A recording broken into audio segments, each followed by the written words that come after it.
Welcome to our channel, where we dive into fascinating historical topics that have shaped society as we know it. In today's video, we're going to explore a question that might surprise you. Were Victorian Londoners really obsessed with death? During the Victorian era, death was a prominent part of daily life, with a culture of mourning that might seem unusual to us today. In a society that was undergoing rapid change, both socially and technologically, death was something that touched everyone deeply. Today, we'll examine the strange yet profound culture of mourning that prevailed in Victorian London, the rituals, the symbols, and the role that death played in the lives of ordinary people. Before we dive into the story, make sure to subscribe to our channel and like the video if you find these deep dives into history interesting. Your support means a lot and helps us bring more of these fascinating stories to life. Also, comment below and let us know from which location you're watching this video. We love hearing from you. In Victorian London, death was ever present in ways that might seem foreign to modern sensibilities. The Industrial Revolution had transformed the city, but it also brought with it a host of new challenges and dangers. Pollution, unsanitary living conditions, and frequent disease outbreaks meant that death was a constant companion for many. Cholera, smallpox, and tuberculosis were rampant, claiming the lives of men, women, and children with alarming regularity. For the middle and upper classes, the awareness of mortality was also heightened by the rise of spiritualism, which combined with the growing popularity of death-related rituals and mourning practices. The Victorians had a complicated relationship with death. On the one hand, it was a natural part of life that was feared and avoided. On the other, it was celebrated and marked in elaborate ways. For many, death wasn't just the end of life. It was an event to be commemorated, even venerated. In Victorian London, it was not uncommon for families to engage in years of mourning after the death of a loved one, with customs and practices surrounding death and mourning being a major part of social life. But how did this obsession with death manifest in everyday life?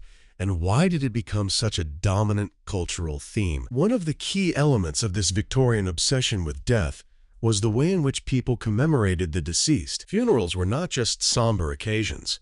They were grand events. The funeral procession was often accompanied by mourners dressed in black and adorned with crepe, a fabric that became a symbol of mourning during the period. The mourners would follow the coffin, which was often draped in black velvet or silk, to the burial site, where the body would be lowered into the ground, and a headstone or memorial plaque was erected. Funerals were expensive and elaborate, and for many, they were an important way to demonstrate social status.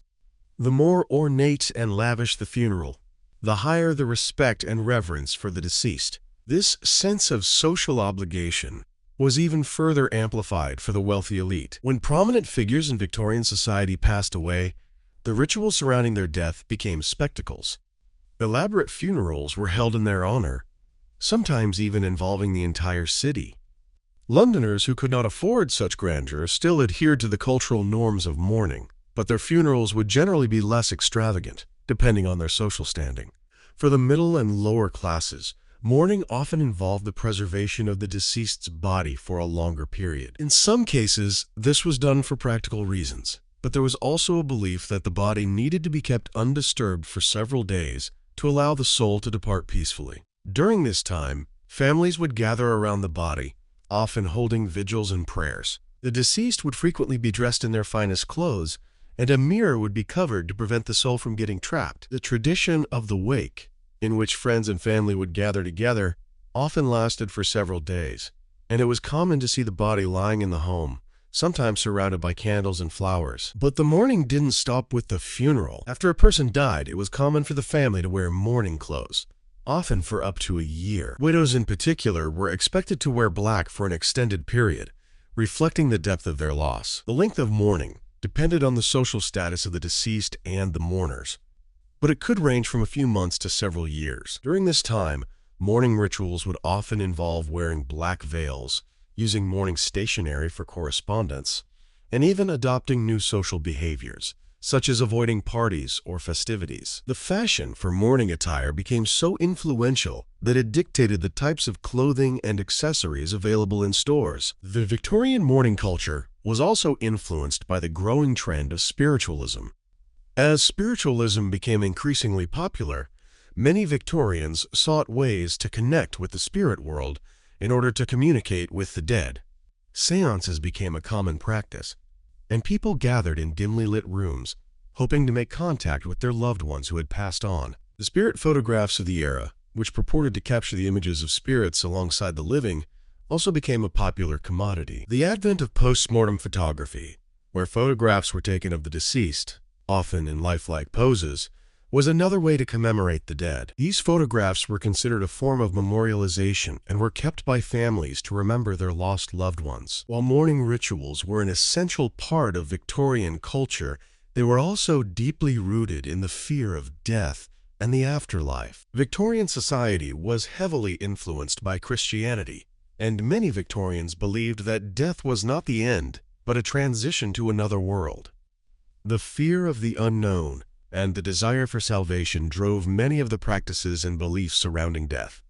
Funerary rituals, religious services, and the desire to create elaborate tombs were driven by the belief that one's actions in life had a direct impact on their fate in the afterlife. For some, this fear was so overwhelming that it led to the construction of lavish mausoleums and elaborate memorials in cemeteries, serving as both a way to honor the deceased and a reassurance for the living that their loved ones would be well cared for in the afterlife. Mourning was also a way for the living to express their grief and affection for the deceased. In the absence of other means of emotional expression, death provided a socially accepted outlet for emotions that were often repressed in the everyday life of the Victorians. The rituals surrounding death allowed for the grief to be channeled into something tangible, something that could be shared with others and given form. It was a public event that could bring communities together, but it was also a deeply private experience for individuals who were often mourning the loss of loved ones in an unforgiving and industrializing world. The Victorians, in many ways, lived with death as a constant companion. Their obsession with mourning wasn't just about a desire to remember or honor the dead.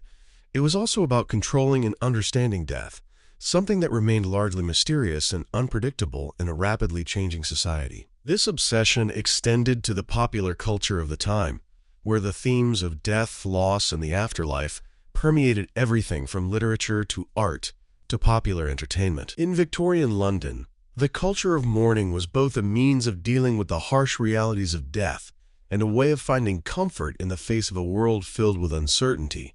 As we continue our journey through the strange and fascinating culture of mourning in Victorian London, we now turn our attention to the social implications of mourning and the ways in which death influenced family dynamics, gender roles, and public life. For Victorian society, mourning was not just a personal experience. It was a social obligation, deeply intertwined with class structures and expectations.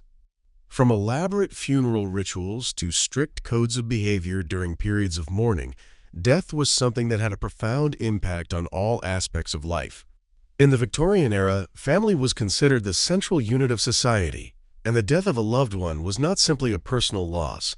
It was a loss that affected the entire family unit and their place in society. The head of the household, typically the father, was seen as the protector and provider. When he passed away, the family was not only dealing with emotional grief, but also the social and financial consequences of losing the patriarch. The widow, often expected to enter a long period of mourning, would face a shift in her social status. The long periods of mourning dress, particularly the requirement for women to wear black veils, indicated that she was not to participate in social life in the same way. This was a way of signaling her grief and mourning to society.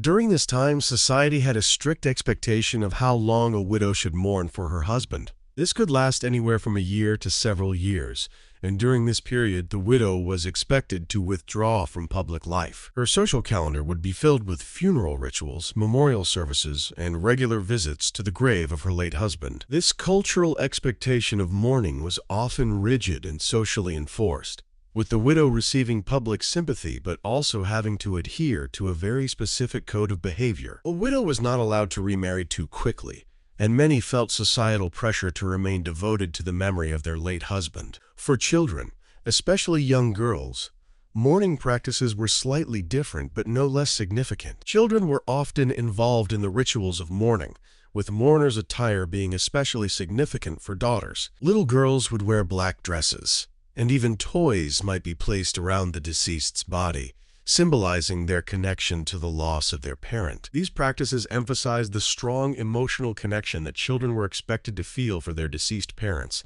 even at a young age. In the case of a child's death, Victorian society took a particularly different approach to mourning. The loss of a child was deeply mourned, but there was a certain level of compassion and sympathy reserved for parents who lost children, given the high infant mortality rate during the Victorian era. Families who had lost children were often offered a unique type of compassionate mourning, a social understanding of the heartbreak that came from burying one's own child. For parents, the loss of a child could mean not only a loss of emotional support, but also the loss of their future family lineage. In such cases, family graves or memorial plaques were seen as ways to honor children, sometimes creating entire family mausoleums to keep their memory alive. In terms of social obligations, mourning also served as a way for society to exert its control over individual emotions and public behavior. Those mourning were expected to adhere to a prescribed set of actions that defined who they were socially during this period. In public spaces, grieving families were expected to be subdued, dignified, and composed. For men, mourning was expected to be more private, and they were rarely subject to the visual markers of mourning that women were, such as black veils or funeral attire. However, the grieving process for men was still controlled by societal expectations, often demanding that they step into the role of supporter for their families during the mourning period. Public mourning also became an industry of sorts. The growing demand for elaborate funerals, mourning attire, and memorials created a whole economy around death. Mourning jewelry, which was made from jet or hair from the deceased, became highly fashionable. Lockets, rings, and brooches were made as personal mementos that served as a constant reminder of the dead, keeping their memory alive in a more intimate way. Funeral services also became professionalized, with funeral directors, embalmers, and mourners hired to ensure that the ritual was carried out properly. These businesses grew in number as the demand for decorative coffins, customized gravestones, and special memorial services surged. One of the most fascinating aspects of the Victorian mourning culture was the rise of spiritualism, which became particularly popular after the deaths of prominent figures such as Prince Albert, Queen Victoria's beloved husband. Spiritualism, which focused on communicating with the dead through mediums and seances, became an integral part of Victorian mourning. Many people sought comfort in the belief that their loved ones could speak to them from beyond the grave, leading to the rise of spiritualist seances and the popularity of spirit photography. This belief in life after death gave the Victorians a way to deal with their grief in a more personal and connected manner,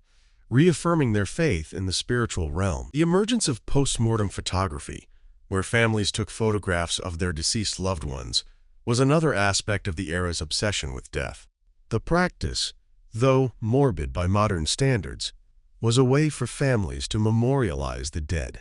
These photographs often depicted the deceased in lifelike positions, as though still alive, and were displayed as part of the grieving process. These photos became cherished possessions, and for many, they were the only visual remembrances they had of those who had passed away. The presence of death and mourning also permeated Victorian art, literature, and popular culture. Writers such as Charles Dickens often included themes of death and loss in their works, using death as both a social commentary and a vehicle to evoke deep emotional responses from readers. Paintings, sculptures, and other forms of art frequently depicted grieving families, skulls, and images of the afterlife, further cementing death's place in the cultural consciousness. For the Victorians, death was not just an end, but a subject to be explored, mourned, and even celebrated. At the heart of the Victorian obsession with death was the fear of the unknown, a fear that was pervasive in an age where the boundaries between the living and the dead seemed more fluid.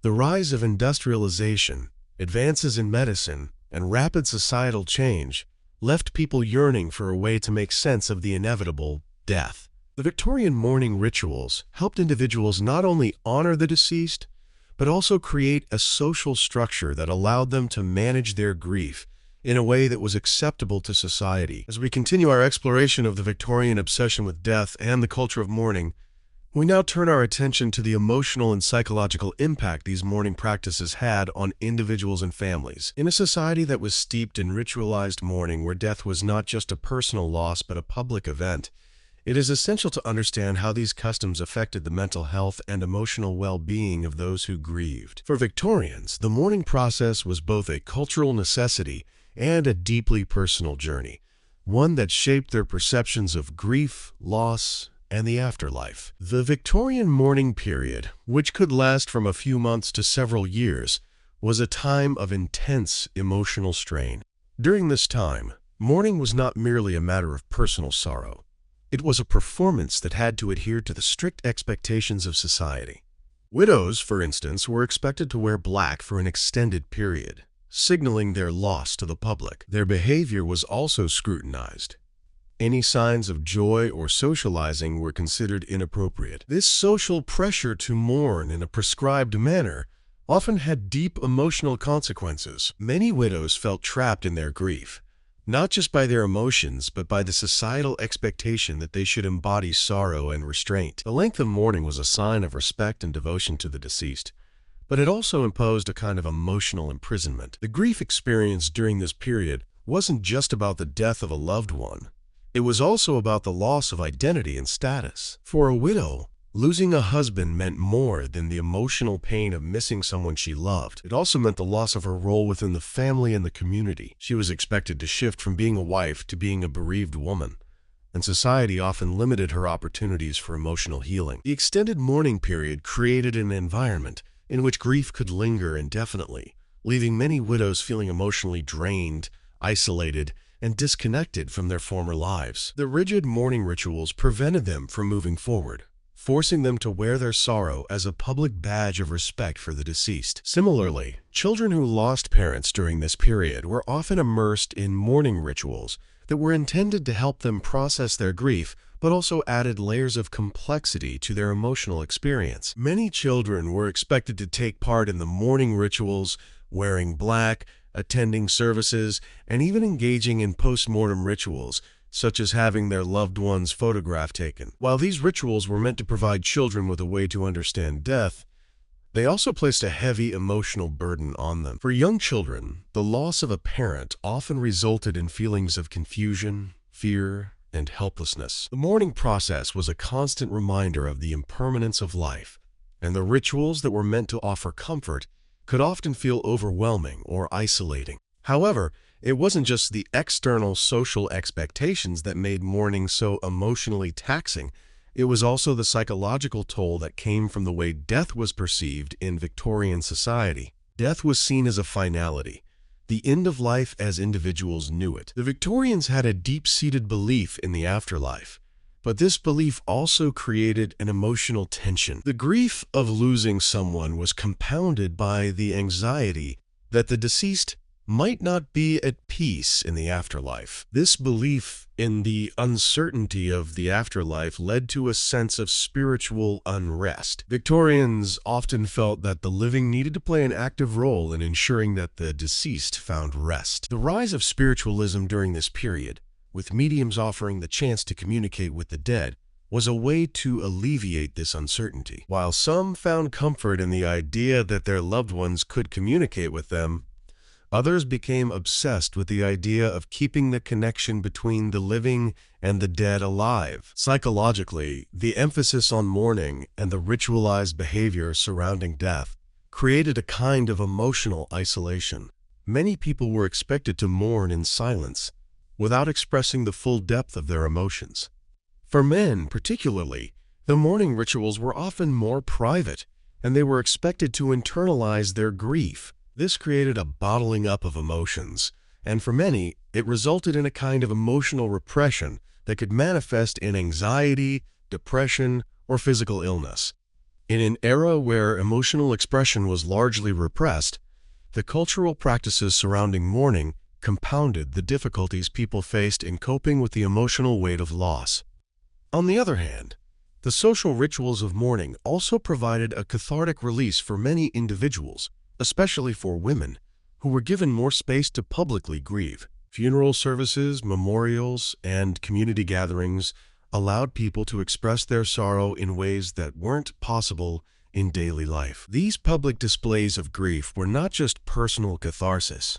They were a way of receiving community support. While the rituals were burdensome, they also provided a sense of solidarity and shared experience among mourners. The act of coming together as a community to mourn and remember the deceased helped to soften the blow of loss, offering both comfort and solidarity in times of emotional pain. Mourning practices also had a significant psychological impact on the Victorian psyche as a whole. The constant reminder of death and mortality created a collective consciousness where people were acutely aware of the brevity of life. It was common for people to constantly think about the fate of their souls and the souls of their loved ones, leading to a culture of introspection and self-reflection. The Victorians were very much aware of the fragility of life, and their elaborate mourning rituals were a way to make sense of that fragility, to control it, and, ultimately, to find comfort in the face of the inevitable. However, these practices did not come without their psychological tolls. The emotional strain caused by the weight of grief, coupled with the societal pressures to mourn properly, was overwhelming for many. While some found solace in the rituals, others found themselves feeling trapped in their grief, unable to fully process the loss of their loved ones. The prolonged mourning periods created an environment where it was difficult to heal emotionally and mentally. For many, it wasn't just about commemorating the deceased. It was about preserving their memory in a way that could ensure the deceased were given their proper due in the afterlife. This left many Victorians with an uneasy balance between the need to grieve and the pressure to conform to the cultural expectations around death. The fear of the unknown and the constant reminder of death through these mourning rituals created a society that was often preoccupied with death. Yet, at the same time, the Victorians' need to ritualize and control their mourning practices created a sense of order in the face of a chaotic, rapidly changing world. In a society marked by the Industrial Revolution, the rise of spiritualism, and widespread disease outbreaks, death was the one thing that everyone could relate to. Mourning became not just an act of grief, but a way of asserting control in a world that was rapidly shifting and uncertain. As we continue exploring the fascinating culture of mourning in Victorian London, it's impossible to ignore the rise of spiritualism during this period. Spiritualism, a belief system centered around the idea that the dead could communicate with the living through mediums, gained immense popularity in the mid-19th century. This movement had a profound impact on Victorian mourning practices, offering an alternative way for the grieving to deal with their loss and find comfort. It also reflected the Victorians' deep anxiety about death and the afterlife, as they sought ways to bridge the gap between the living and the dead. In a society where death was ever present, particularly due to the high rates of child mortality and the frequent outbreaks of disease, the need to make sense of death and seek comfort from the deceased was ever urgent. Spiritualism provided an avenue for people to believe that communication with the dead was not only possible, but was a spiritual and emotional necessity. This was an era marked by widespread scientific advancements and industrialization, yet people still found themselves turning to the supernatural for answers. The spiritualist movement began in the United States in the 1840s,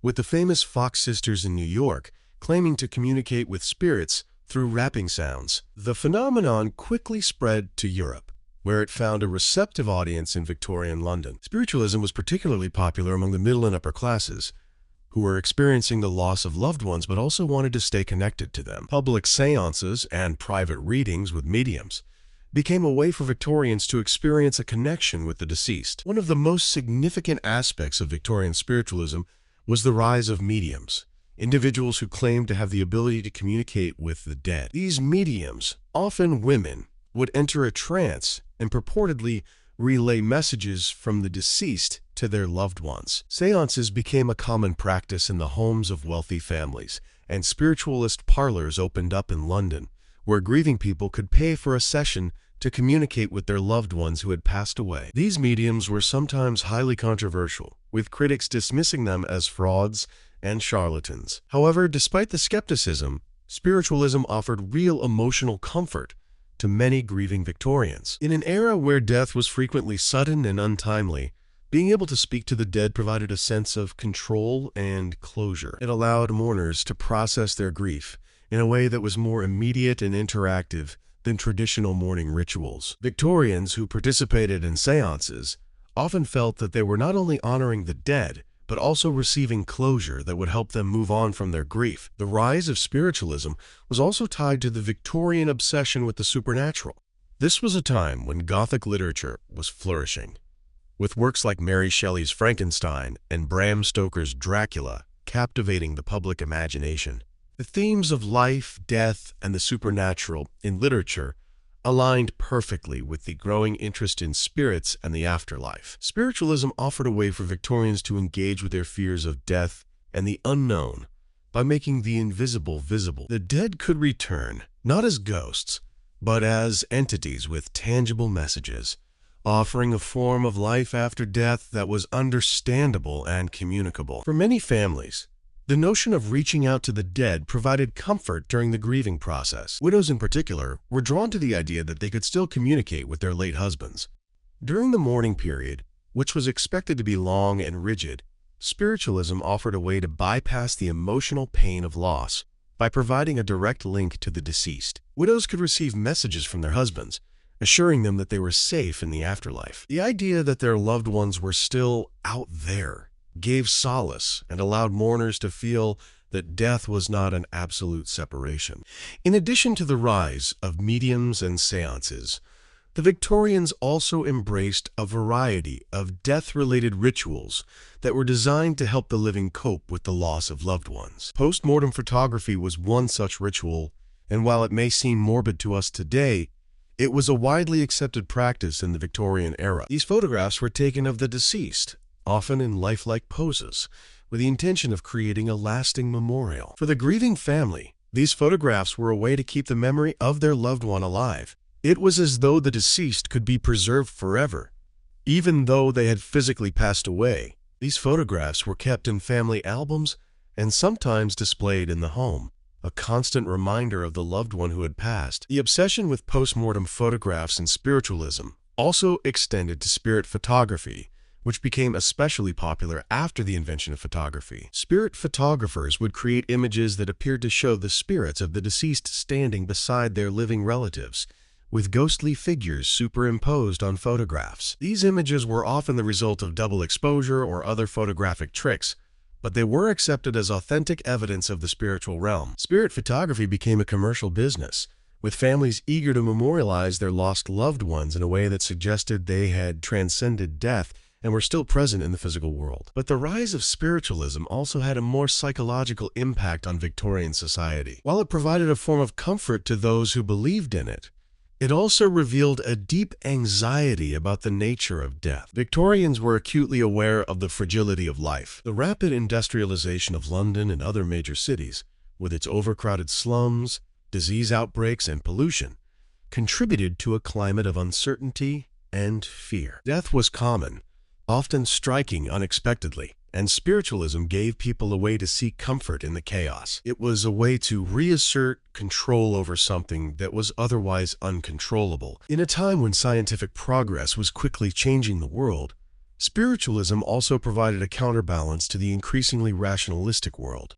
It allowed Victorians to believe in something unseen and unexplainable, giving them a connection to a higher spiritual reality. It wasn't just a trend, but a way of dealing with the emotional weight of living in a rapidly changing society. Spiritualism became a cultural outlet through which people could engage with their own mortality and search for meaning in a world that seemed increasingly impersonal and machine-driven. The Victorians' obsession with death, coupled with their desire to communicate with the dead, reflected their ongoing struggle with the concept of the afterlife. While the mourners turned to mediums and seances to seek comfort, they were also wrestling with a broader existential question: what happens after we die? For many, spiritualism offered the hope of continuity, a way to feel connected to those they had lost. It was, in many ways, a coping mechanism in a world that was rapidly changing and filled with uncertainty. As we continue to explore the strange culture of mourning in Victorian London, it's essential to understand how the mourning rituals of this era have left a lasting mark on modern funeral practices. The Victorians' obsession with death Their elaborate mourning customs and their societal need to give structure to grief have shaped the way we approach death and mourning today. Many of the customs that we associate with funerals, whether it's the wearing of black clothing, the funeral procession, or even the way we commemorate the dead, have their roots in Victorian culture. The rituals of mourning that the Victorians developed were deeply ingrained in society, and they became so standard that they transcended social class. While the elite might have been able to afford the more elaborate aspects of mourning, such as grand funerals or ornate memorials, the general population still followed many of the same customs. The common thread throughout Victorian mourning practices was the desire to create a structured, socially acceptable way of dealing with the overwhelming emotions that came with death. Perhaps one of the most enduring contributions of Victorian mourning rituals to modern funeral practices is the concept of the funeral procession. During the Victorian era, the funeral was an event that involved not only family and close friends, but often an entire community. The funeral procession would typically begin at the home of the deceased, and mourners would walk behind the coffin as it was transported to the burial site. This ritual was a way of showing respect and honoring the deceased, and it was a practice that would continue into the modern day, though now in the form of carriages, hearses, or even motorized transport. The idea of creating a public event out of a funeral, where the whole community could participate in honoring the deceased, is still prevalent today. Many modern funerals continue to have processions or services open to anyone who wants to attend, reinforcing the idea that death is not just a personal event, but a communal one. The public nature of the mourning process helped to establish a cultural norm that death should be acknowledged by those around you, allowing for the collective grieving of a community. Another critical influence of the Victorian mourning ritual is the symbolism that continues to define funeral practices. The black attire worn during the mourning period was one of the most recognized markers of loss in Victorian times, and it is a tradition that still persists today. Although modern funeral attire has evolved and become more varied, black remains the color most commonly associated with mourning. The custom of wearing black to signify grief and loss serves as a visible marker that signals to others that an individual is in mourning. This tradition of wearing dark, formal clothing at funerals provides a sense of respect and dignity during the grief process, aligning with the Victorian emphasis on restraint and decorum. The idea of wearing black and maintaining a certain level of formality during mourning has continued to shape modern funeral practices. Even in contemporary settings, many people still dress in black to attend funerals as a way of showing respect to the deceased and their family. This tradition, which was once a strict societal requirement, is still seen as an important element of modern mourning rituals, helping to maintain a connection to the past while also offering comfort during a time of emotional upheaval. The Victorians also believed in the importance of memorializing the dead, a practice that has influenced the way we commemorate loved ones today. The idea of creating a lasting tribute to the deceased, whether through headstones, grave markers, or memorial plaques, became a widespread custom in Victorian times.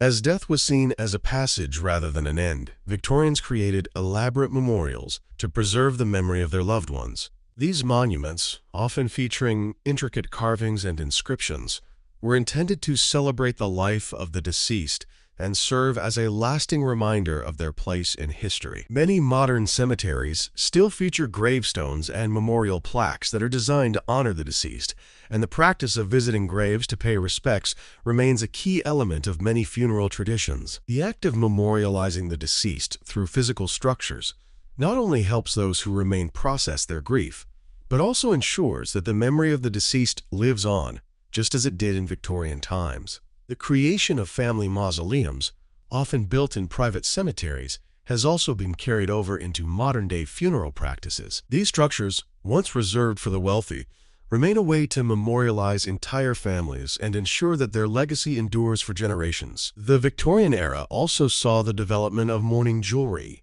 which was designed as a way to carry the memory of the deceased close to one's heart. Lockets, brooches, and rings were made from materials such as jet, hair, and glass, and many featured engraved portraits or inscriptions of the deceased. These pieces of jewelry were highly personal and served as a constant reminder of the loved ones who had passed. Today, many modern funerals still include the use of memorial jewelry, such as cremation rings or necklaces that hold a small amount of ashes, or a photo of the deceased. This modern adaptation of Victorian mourning jewelry allows people to carry the memory of their loved ones with them, maintaining a connection to the past while offering comfort and solace in their grief. In addition to these material memorials, the Victorians also gave importance to religious rites and funeral services as part of the mourning process. Church services, particularly funeral masses, were considered a vital part of the grieving process, helping to provide spiritual closure and offer comfort to the family of the deceased. Victorian funerals often included a procession to church, followed by a service, and many of the customs associated with funeral services today, such as readings from scripture, eulogies, and hymns, have their roots in these practices. The role of religion in Victorian mourning was vital, as many believed that the soul's fate depended on the prayers and rites performed by the living. Even today, many funeral services include religious rituals and prayers that are meant to offer peace and comfort to the family, while also guiding the deceased to the afterlife. While not everyone follows the same religious traditions, the influence of the Victorian faith-based practices remains an important part of modern funerals, offering a structured and ceremonial approach to death and mourning. Perhaps one of the most significant influences of the Victorian mourning culture on modern funeral practices is the emphasis on creating a community-supported grieving process. In Victorian London, mourning was a public display, an event that affected the entire community. Even if one was not closely related to the deceased, attending a funeral or paying respects was a way of showing solidarity with the grieving family. This sense of collective mourning has remained an essential part of funeral culture today. Funeral services and memorial gatherings are still seen as communal events, where family and friends come together to honor the deceased and share in their sorrow. The practice of inviting family and friends to mourn alongside you, to offer condolences, and to be part of the grieving process reflects the ongoing need for emotional support during difficult times. This tradition of collective mourning helps those who grieve feel less isolated and reminds them that they're not alone in their sorrow. It also provides the opportunity to celebrate the life of the deceased rather than solely focusing on the loss. As we continue to unravel the cultural tapestry of death in Victorian London, we now explore the global impact of Victorian mourning rituals and how the practices that developed in this era influenced funeral customs in various parts of the world. The Victorian obsession with death and their elaborate rituals did not stay confined to London. They spread to other countries, influencing the way death was commemorated in diverse cultures. The mourning customs that flourished in Victorian Britain left a significant mark on funeral practices, particularly in Western societies, and those heavily influenced by Victorian and Christian traditions. The Victorians were a society obsessed with memorializing death, and their mourning rituals were designed to create a visible record of the deceased's life and legacy. The rituals they developed were a way to affirm social status, family ties, and the continuity of life beyond death. This idea of creating a lasting tribute to the dead through headstones, funeral processions, memorial jewelry, and other mourning objects was not unique to Britain. As the Victorian Empire expanded, these practices were adopted by other nations, especially those that had been influenced by Christian culture or British colonization. In North America, particularly in the United States, Victorian mourning customs were embraced by both the upper and middle classes, who adopted many of the mourning rituals and symbolic gestures that defined the British approach to grief. Much like their British counterparts, Americans followed the widow's mourning period and the idea of dressing in black during the period of mourning. Funerals were increasingly elaborate affairs, with public mourning becoming an essential part of grieving for the loss of a loved one. One significant aspect of the American adoption of Victorian mourning rituals was the growing popularity of funeral homes. In the late 19th century, the funeral industry began to formalize in the United States, with funeral directors playing a central role in organizing elaborate services and overseeing the funeral process. These practices were influenced by British traditions of embalming and preserving the body, which allowed families to keep the deceased at home for longer periods and hold public viewings before the funeral. This practice became a standard in many American communities, allowing people to mourn in the same public way that the Victorians did in London. The practice of embalming itself was a significant aspect of Victorian funeral customs that spread across the Atlantic. Embalming became widespread during the Civil War in the United States, where soldiers' bodies were preserved and returned to their families. The Victorians had already embraced the idea of preserving the deceased as a way of holding on to memories and providing closure. The American funeral industry took this practice further, with funeral directors becoming more skilled at creating a lifelike appearance for the deceased. This desire to preserve the dead reflected the Victorian need to retain a connection to loved ones after they had passed. While Western nations widely adopted Victorian mourning customs, the influence of these rituals reached other parts of the world as well, albeit in modified forms. In many colonial territories under British rule, such as parts of Africa and India, the influence of Victorian mourning practices merged with local traditions and rituals to create unique forms of death rituals. These regions often combined the Christian funeral traditions brought by British colonizers with their own indigenous beliefs about the afterlife and ancestral worship. In India, for example, British funeral customs were adopted by some segments of the population, especially in urban centers like Calcutta, now Kolkata, where the British presence was strongest. The Victorian emphasis on memorializing the dead through funeral rites and grave markers was integrated into local customs, blending with the Hindu and Muslim traditions of remembering and honoring the dead. In some regions, British-style headstones were placed alongside traditional tombs, and the black mourning attire of the British was adopted by certain sections of the population. However, it was in the colonial territories of Africa that Victorian mourning practices had the most complex and diverse impact. The fusion of local death rituals and Victorian mourning customs in Africa led to a variety of unique practices. While many African cultures traditionally emphasized funeral dances, offerings, and ancestral worship, the British influence brought about a shift toward more formalized, structured mourning practices.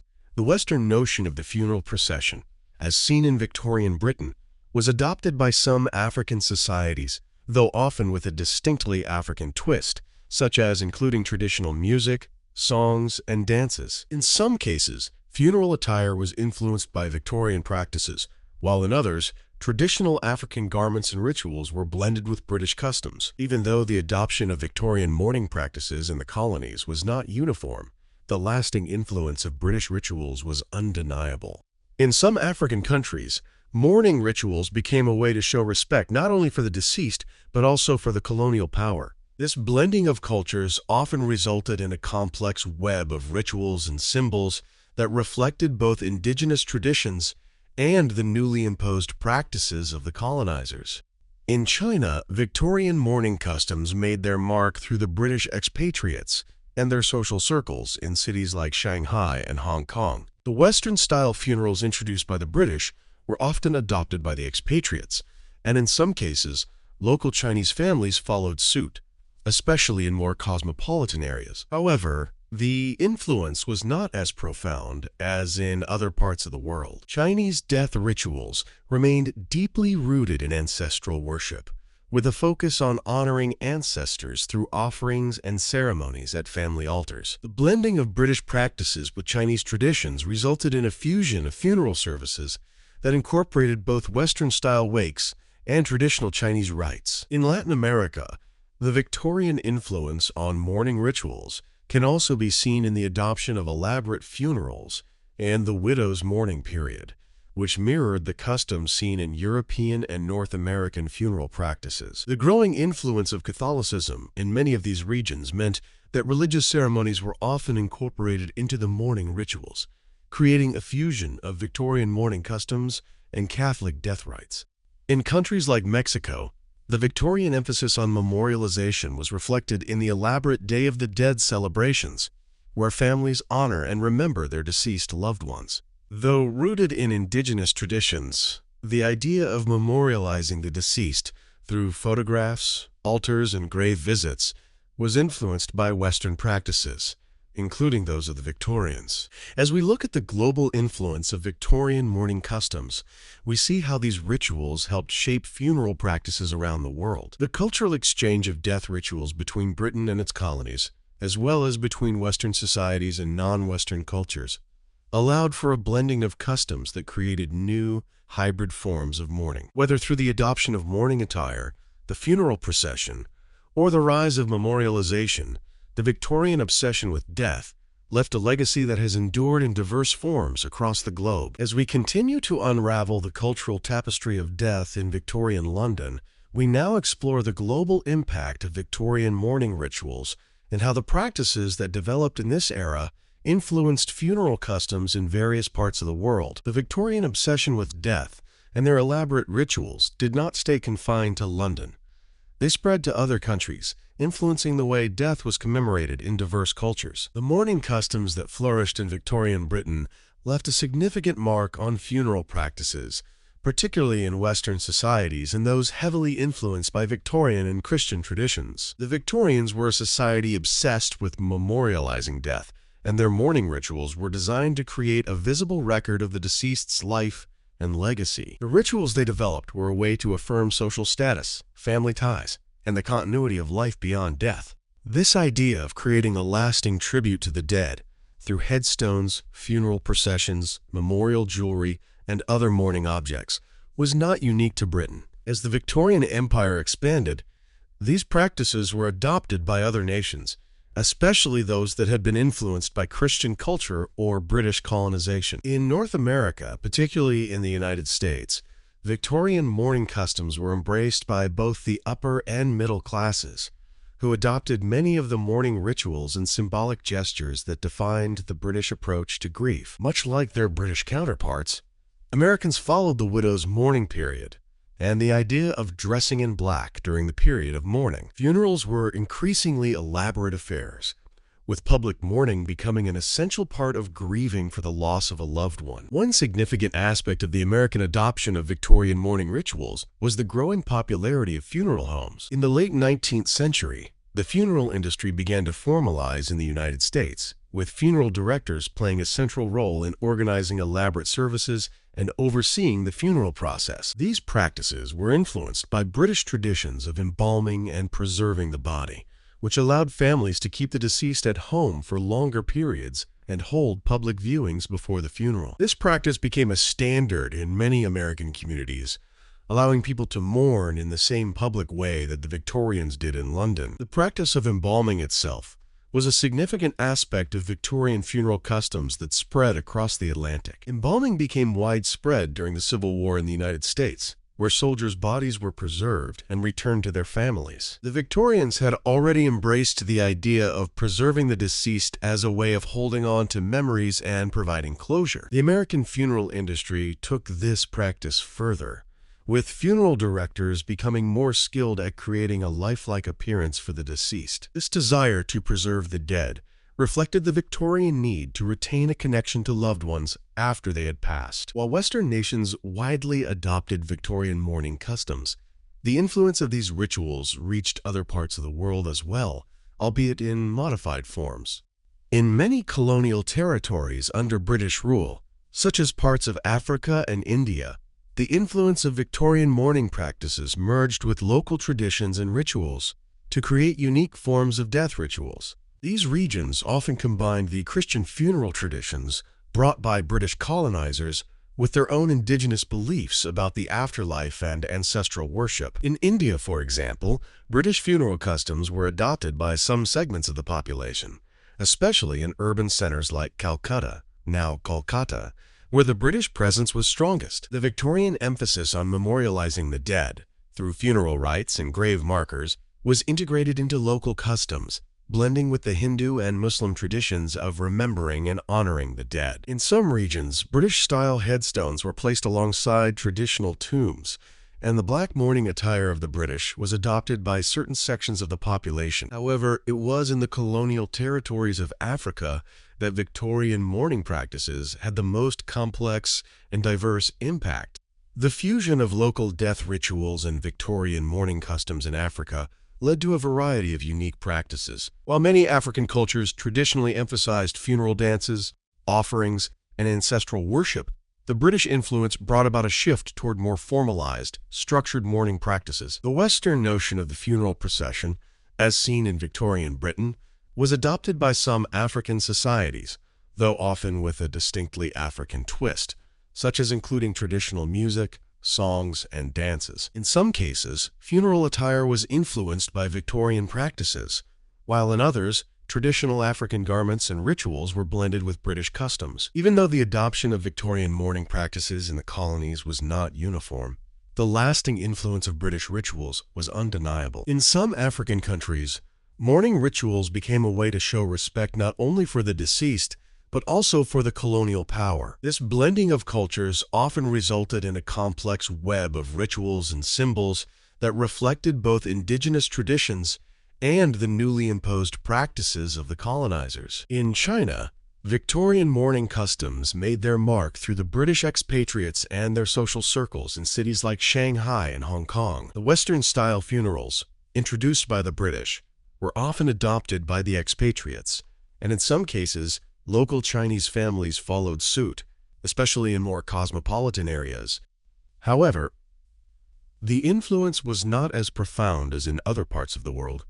Chinese death rituals remained deeply rooted in ancestral worship, with a focus on honoring ancestors through offerings and ceremonies at family altars. The blending of British practices with Chinese traditions resulted in a fusion of funeral services that incorporated both Western-style wakes and traditional Chinese rites. In Latin America, the Victorian influence on mourning rituals can also be seen in the adoption of elaborate funerals and the widow's mourning period, which mirrored the customs seen in European and North American funeral practices. The growing influence of Catholicism in many of these regions meant that religious ceremonies were often incorporated into the mourning rituals, creating a fusion of Victorian mourning customs and Catholic death rites. In countries like Mexico, the Victorian emphasis on memorialization was reflected in the elaborate Day of the Dead celebrations, where families honor and remember their deceased loved ones. Though rooted in indigenous traditions, the idea of memorializing the deceased through photographs, altars, and grave visits was influenced by Western practices, including those of the Victorians. As we look at the global influence of Victorian mourning customs, we see how these rituals helped shape funeral practices around the world. The cultural exchange of death rituals between Britain and its colonies, as well as between Western societies and non-Western cultures, allowed for a blending of customs that created new, hybrid forms of mourning. Whether through the adoption of mourning attire, the funeral procession, or the rise of memorialization, the Victorian obsession with death left a legacy that has endured in diverse forms across the globe. As we continue our exploration into the Victorian culture of mourning, it is important to understand how the mourning rituals and customs that flourished in the 19th century continue to shape modern funeral practices today. The Victorian era was a time of profound transformation in terms of both social structures and cultural attitudes toward death, and many of the traditions that were established during this period have had a lasting impact on the way we memorialize and bury our dead in the present day. In particular, the Victorian obsession with death and the ritualization of mourning played a significant role in shaping the funeral industry as we know it. One of the most important legacies of Victorian mourning customs is the establishment of funeral homes. While families had traditionally cared for the bodies of their deceased loved ones at home, the Victorian era saw the rise of professional funeral directors who specialized in organizing and overseeing funerals. These funeral homes became essential in helping families manage the practical and emotional aspects of mourning. The emergence of the funeral industry was closely tied to the growing desire for ritualized memorials and public displays of grief. As the Victorian middle class became more prosperous and socially mobile, there was an increasing need to demonstrate respect for the deceased through elaborate ceremonies and well-executed funerals. The funeral director, or undertaker, became a central figure in Victorian society, responsible not only for overseeing the funeral process, but also for guiding families through the complicated mourning rituals of the time. These funeral homes provided a range of services, from the preparation of the body to the design of elaborate coffins, flower arrangements, and memorial cards. In many ways, the rise of funeral homes marked the professionalization of mourning itself. Rather than relying on family members to manage the death rituals, the Victorians turned to funeral professionals who were trained to handle every aspect of the process. This included embalming the body, preparing it for viewing, and organizing the funeral procession. For many, the funeral became a social event, an opportunity to publicly demonstrate respect for the deceased, and funeral homes played an instrumental role in ensuring that these rituals were carried out according to social expectations. Another significant influence of the Victorian era on modern funeral practices is the acceptance of cremation. While the practice of cremation dates back to ancient times,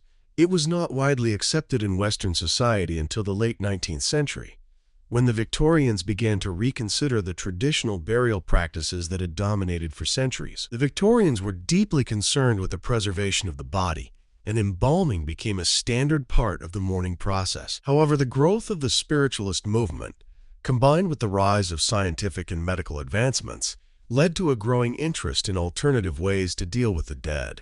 In 1884, the first crematorium in Britain was built in Woking, and cremation gradually gained acceptance as an alternative to traditional burial. Although it took some time for cremation to be fully embraced by the public, it eventually became an established practice. The Victorians' interest in cremation reflected a broader cultural shift toward individualism and personal choice in the face of death.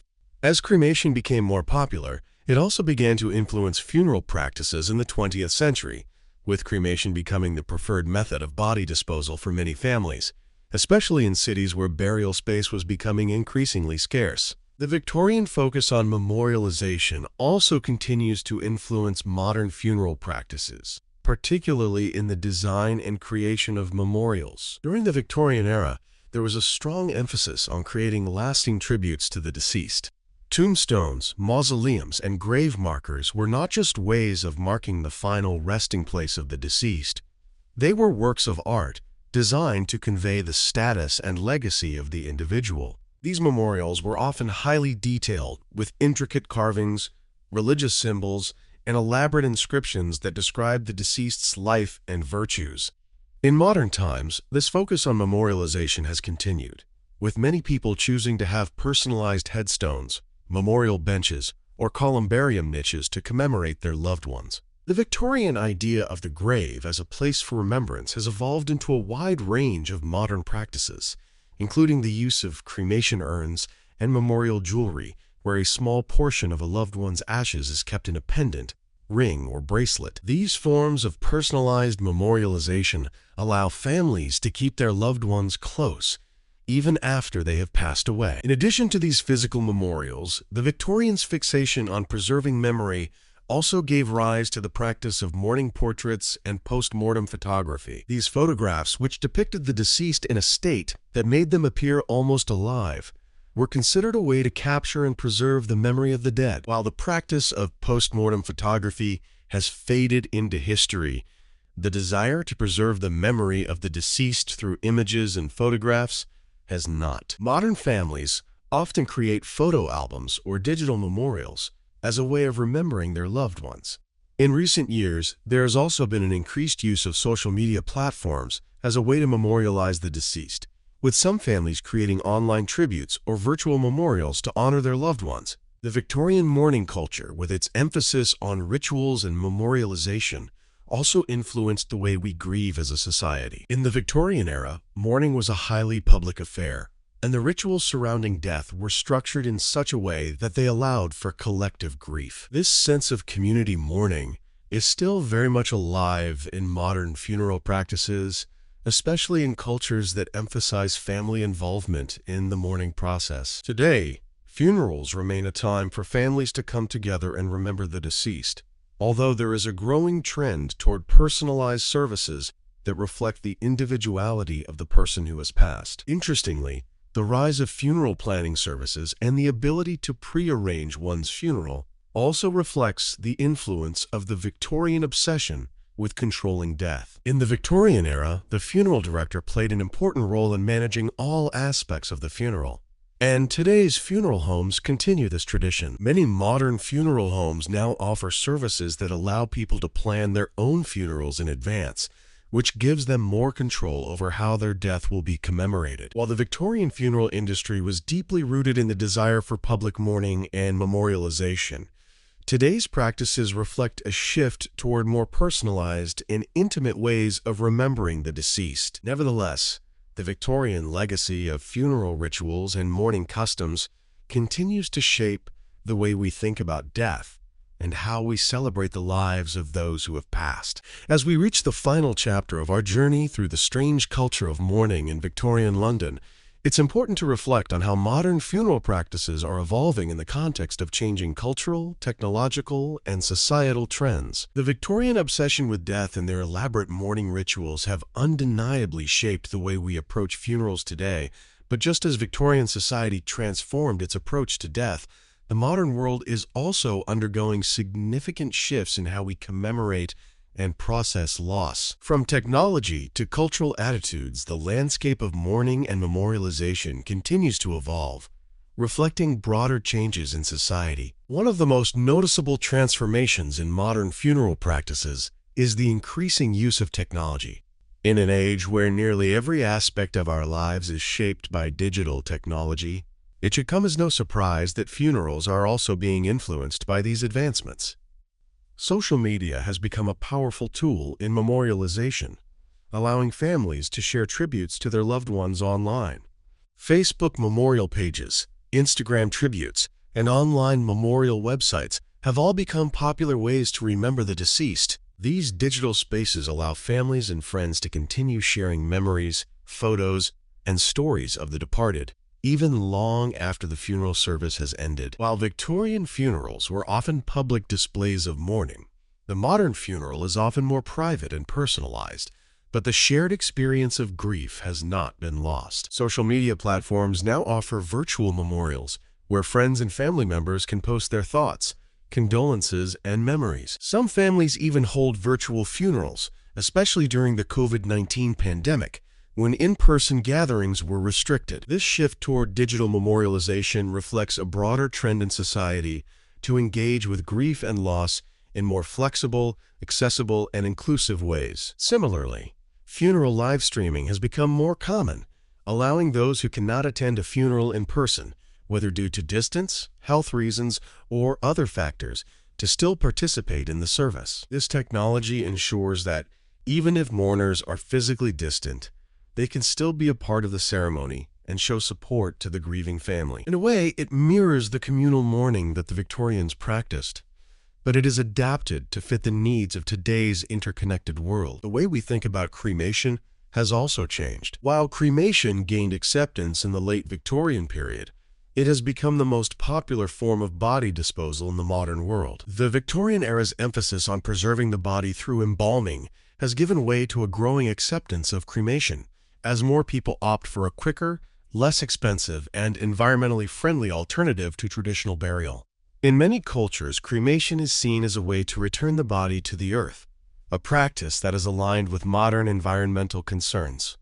The cremation urn itself has evolved into a highly personalized item, with families choosing to keep their loved ones' ashes in unique containers, ranging from artistic urns to customized jewelry. Another area where modern practices differ from Victorian traditions is in the concept of the funeral service itself. While Victorians often held highly formal and structured services in religious settings, today's funerals are becoming increasingly non-traditional and personalized. For many people today, the funeral is no longer exclusively a religious service, but rather an opportunity to celebrate the life of the deceased in a way that reflects their personality and preferences. Celebrations of life have become increasingly popular, where mourners focus on the positive aspects of the person's life, their accomplishments, and the joy they brought to others. Modern funerals are also more inclusive of diverse cultural practices, reflecting the globalization and multiculturalism that define contemporary society. In cities around the world,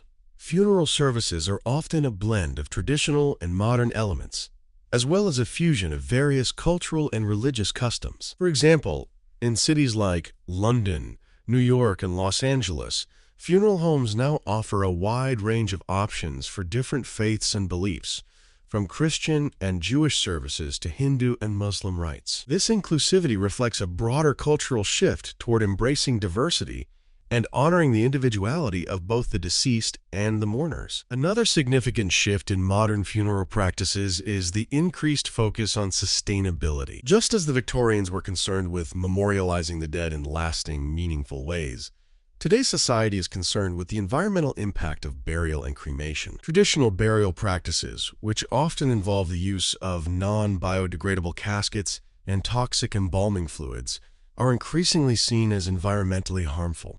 As a result, many people are turning to green burials, which use biodegradable materials and natural burial grounds. Biodegradable urns, which allow cremated remains to be buried in a way that nourishes the earth, have also become increasingly popular. These environmentally friendly practices are a reflection of the modern world's growing awareness of sustainability and eco-consciousness. In addition to the changing nature of the funeral service, death rituals have also shifted in terms of how we process grief on a personal level. The Victorians adhered to strict mourning periods, during which they were expected to suppress their emotions and outwardly express grief in a socially acceptable manner. Today, grief is understood as a highly individual experience that may not follow a prescribed timeline. The modern approach to grief is less about adhering to strict mourning customs and more about providing individuals with the space and support they need to grieve in their own way. Therapeutic grief counseling, support groups, and online grief communities offer mourners a way to process their feelings and seek emotional support during difficult times. Moreover, the modern world has seen an increase in death-positive movements, which encourage people to talk openly about death, dying, and end-of-life planning. These movements aim to remove the taboo surrounding death and make it a natural part of life that is not hidden or ignored. Public discussions about death, dying preferences, and funeral planning have become more common, and there is a growing emphasis on living wills, advance directives, and personalized end-of-life choices. As society continues to evolve, so too will our understanding of death and the rituals that surround it. The Victorian legacy of funeral customs, with its focus on ritualized mourning and memorialization, remains an important part of our collective history. However, modern funerals are increasingly reflective of our changing cultural attitudes, technological innovations, and environmental concerns. The way we deal with loss may be more personalized, inclusive, and eco-friendly, but the desire to remember and honor the dead, as well as to provide comfort for the living, remains timeless. Good night, and thank you for joining us of our exploration into the strange culture of mourning in Victorian London. We've seen how modern funeral practices continue to evolve in response to cultural shifts, technological advancements, and changing attitudes toward death. Don't forget to subscribe, like the video, and leave a comment below to let us know where you're watching from. As we wrap up this deep dive into Victorian mourning customs and their lasting impact, we hope you've gained a deeper understanding of how death and grief continue to shape our lives and our societies today. Welcome to our channel, where we explore fascinating historical events that shape the world we live in today. In this video, we're diving into the story of how London's sewage system was built and how it played a pivotal role in saving millions of lives. During the 19th century, London, like many rapidly growing cities, faced a terrifying public health crisis. Disease outbreaks, particularly cholera and typhus, were spreading like wildfire, claiming thousands of lives every year. The city's rapid urbanization, coupled with inadequate sanitation infrastructure, created a perfect storm for deadly diseases. But all of this began to change when a visionary engineer, Joseph Bazalgette, set out to solve this crisis. Today, we'll explore how his groundbreaking work in designing a modern sewage system not only transformed London's public health, but also revolutionized urban planning around the world. Before we get into the heart of the story, make sure to subscribe to our channel and like the video if you find this story interesting. Your support helps us bring more historical insights to life. And don't forget to comment below to let us know from which location you're watching this video. We'd love to hear from you. London, in the early 1800s, was a city teeming with life. But behind the hustle and bustle, an invisible crisis was brewing. The city's rapid growth, driven by the Industrial Revolution, brought millions of people into the capital, many of whom settled in overcrowded, unsanitary slums. At the time, sewage systems were rudimentary at best. The Thames River, which ran through the heart of the city, had long been used as a disposal site for waste, both human and industrial. Without proper sewage treatment, human waste would flow into the river, contaminating the water that thousands of Londoners relied on for drinking, cooking, and bathing. As a result, diseases like cholera, typhus, and dysentery spread quickly and frequently through the population. These diseases killed thousands, often in waves, and created a climate of fear and uncertainty. In the 1830s and 1840s, major cholera outbreaks devastated London, wiping out entire neighborhoods. The dead were buried in mass graves, and the public health system was overwhelmed. Yet there was no understanding of how diseases like cholera spread. Miasma theory, which suggested that diseases were caused by bad air or foul smells, was widely accepted at the time, and as a result, solutions to the public health crisis were based on ineffective measures, such as burning chemicals or using perfumes to mask the stench of the streets. The breakthrough came with the work of a few brave and determined individuals. John Snow, a doctor, was one of the first to propose that cholera was a waterborne disease. During the 1854 cholera outbreak, Snow mapped out the locations of the cholera cases and found that they were centered around a single water pump on Broad Street in Soho. He successfully argued that the disease was spread through contaminated water, not bad air, and advocated for the removal of the Broad Street pump handle, which stopped the outbreak in its tracks. This was one of the early signs that sanitation was key to controlling the spread of disease. But the city was far from ready to tackle the issue at a large scale. At the time, most of London's sewage systems consisted of simple open ditches that flowed directly into the river. These systems were woefully inadequate for a city that had expanded exponentially. The slums, where the poorest lived, were the hardest hit by disease, as people in these areas lived in overcrowded, poorly ventilated spaces with no access to clean water or sewage disposal. The sewage often collected in the streets, creating a breeding ground for bacteria and diseases. As cholera outbreaks continued to devastate London, the idea of improving the city's sanitation infrastructure gained more traction. The solution, however, was not easy, and the process of designing and building a comprehensive sewage system would take decades and involve overcoming significant political, financial, and engineering challenges. One man, Joseph Bazalgette, would eventually rise to the challenge and become the engineer responsible for transforming London's sanitation infrastructure. Bazalgette, who was working as a civil engineer for the city's Metropolitan Board of Works, was given the monumental task of designing a new sewage system for London. By the 1850s, the situation had become so dire that something had to be done. A public inquiry was held, and Bazalgette was appointed to lead the effort. He faced a daunting challenge.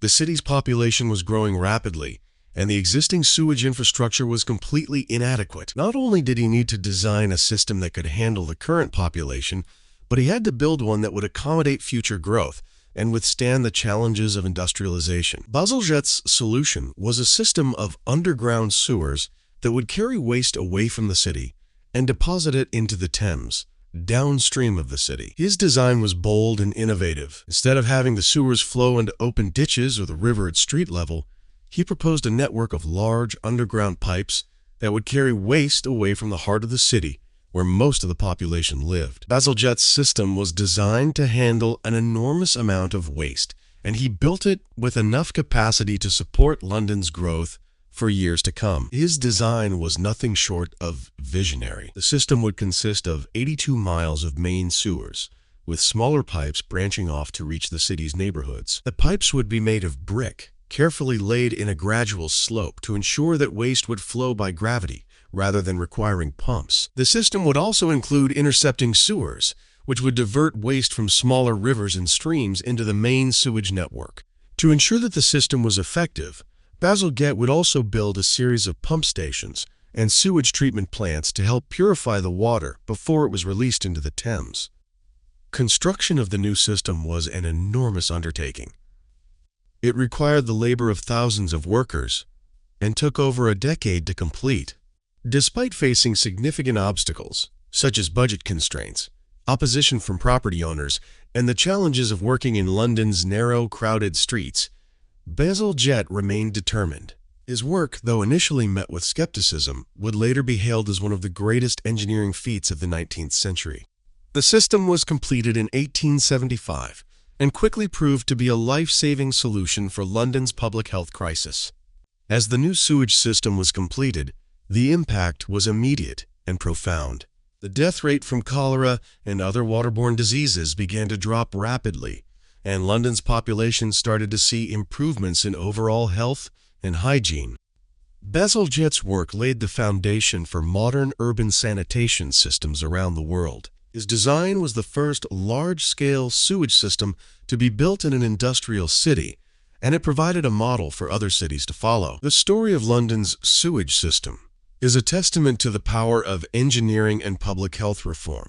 Joseph Bazalgette's work saved millions of lives and helped transform London into one of the world's most important cities. His vision was not only about solving a public health crisis, but also about laying the groundwork for future urban development and sustainable city living. Today, we often take modern sewage systems for granted, but the impact of Bazalgette's work is still felt in cities worldwide, where the importance of clean water, waste management, and disease prevention continues to be at the forefront of urban planning. As we continue the journey through the incredible story of how London's sewage system was built and how it saved millions of lives, it's important to dive into the technical challenges Joseph Bazalgette faced during this monumental project. Bazalgette's design was nothing short of revolutionary, but the journey from concept to reality was filled with obstacles. The task of creating a modern sewage system for a rapidly growing, overcrowded city like London required not only brilliant engineering, but also an incredible amount of foresight, persistence, and innovation. At the time, London was a sprawling city with a population of over 2 million people, and it was growing rapidly due to the Industrial Revolution. The streets were narrow, the buildings were crammed together, and the infrastructure was outdated and insufficient for the city's booming population. Bazalgette's challenge was to create a sewage system that could handle an enormous increase in waste without disrupting the existing urban fabric. His vision involved designing underground tunnels that would divert the waste away from the crowded, disease-ridden areas of the city and safely transport it to treatment plants and disposal sites away from populated areas. One of the first challenges Bazalgette faced was the lack of space. London's streets, many of which were centuries old, were narrow and often overcrowded with buildings, markets, and other infrastructure. Digging tunnels large enough to accommodate the extensive network of sewers Bazalgette had in mind was no small feat. The team had to carefully plan the routes of the sewers, making sure that they avoided interfering with existing structures, public buildings, or other underground infrastructure like gas lines and water pipes. The system Bazalgette envisioned wasn't just about getting rid of waste.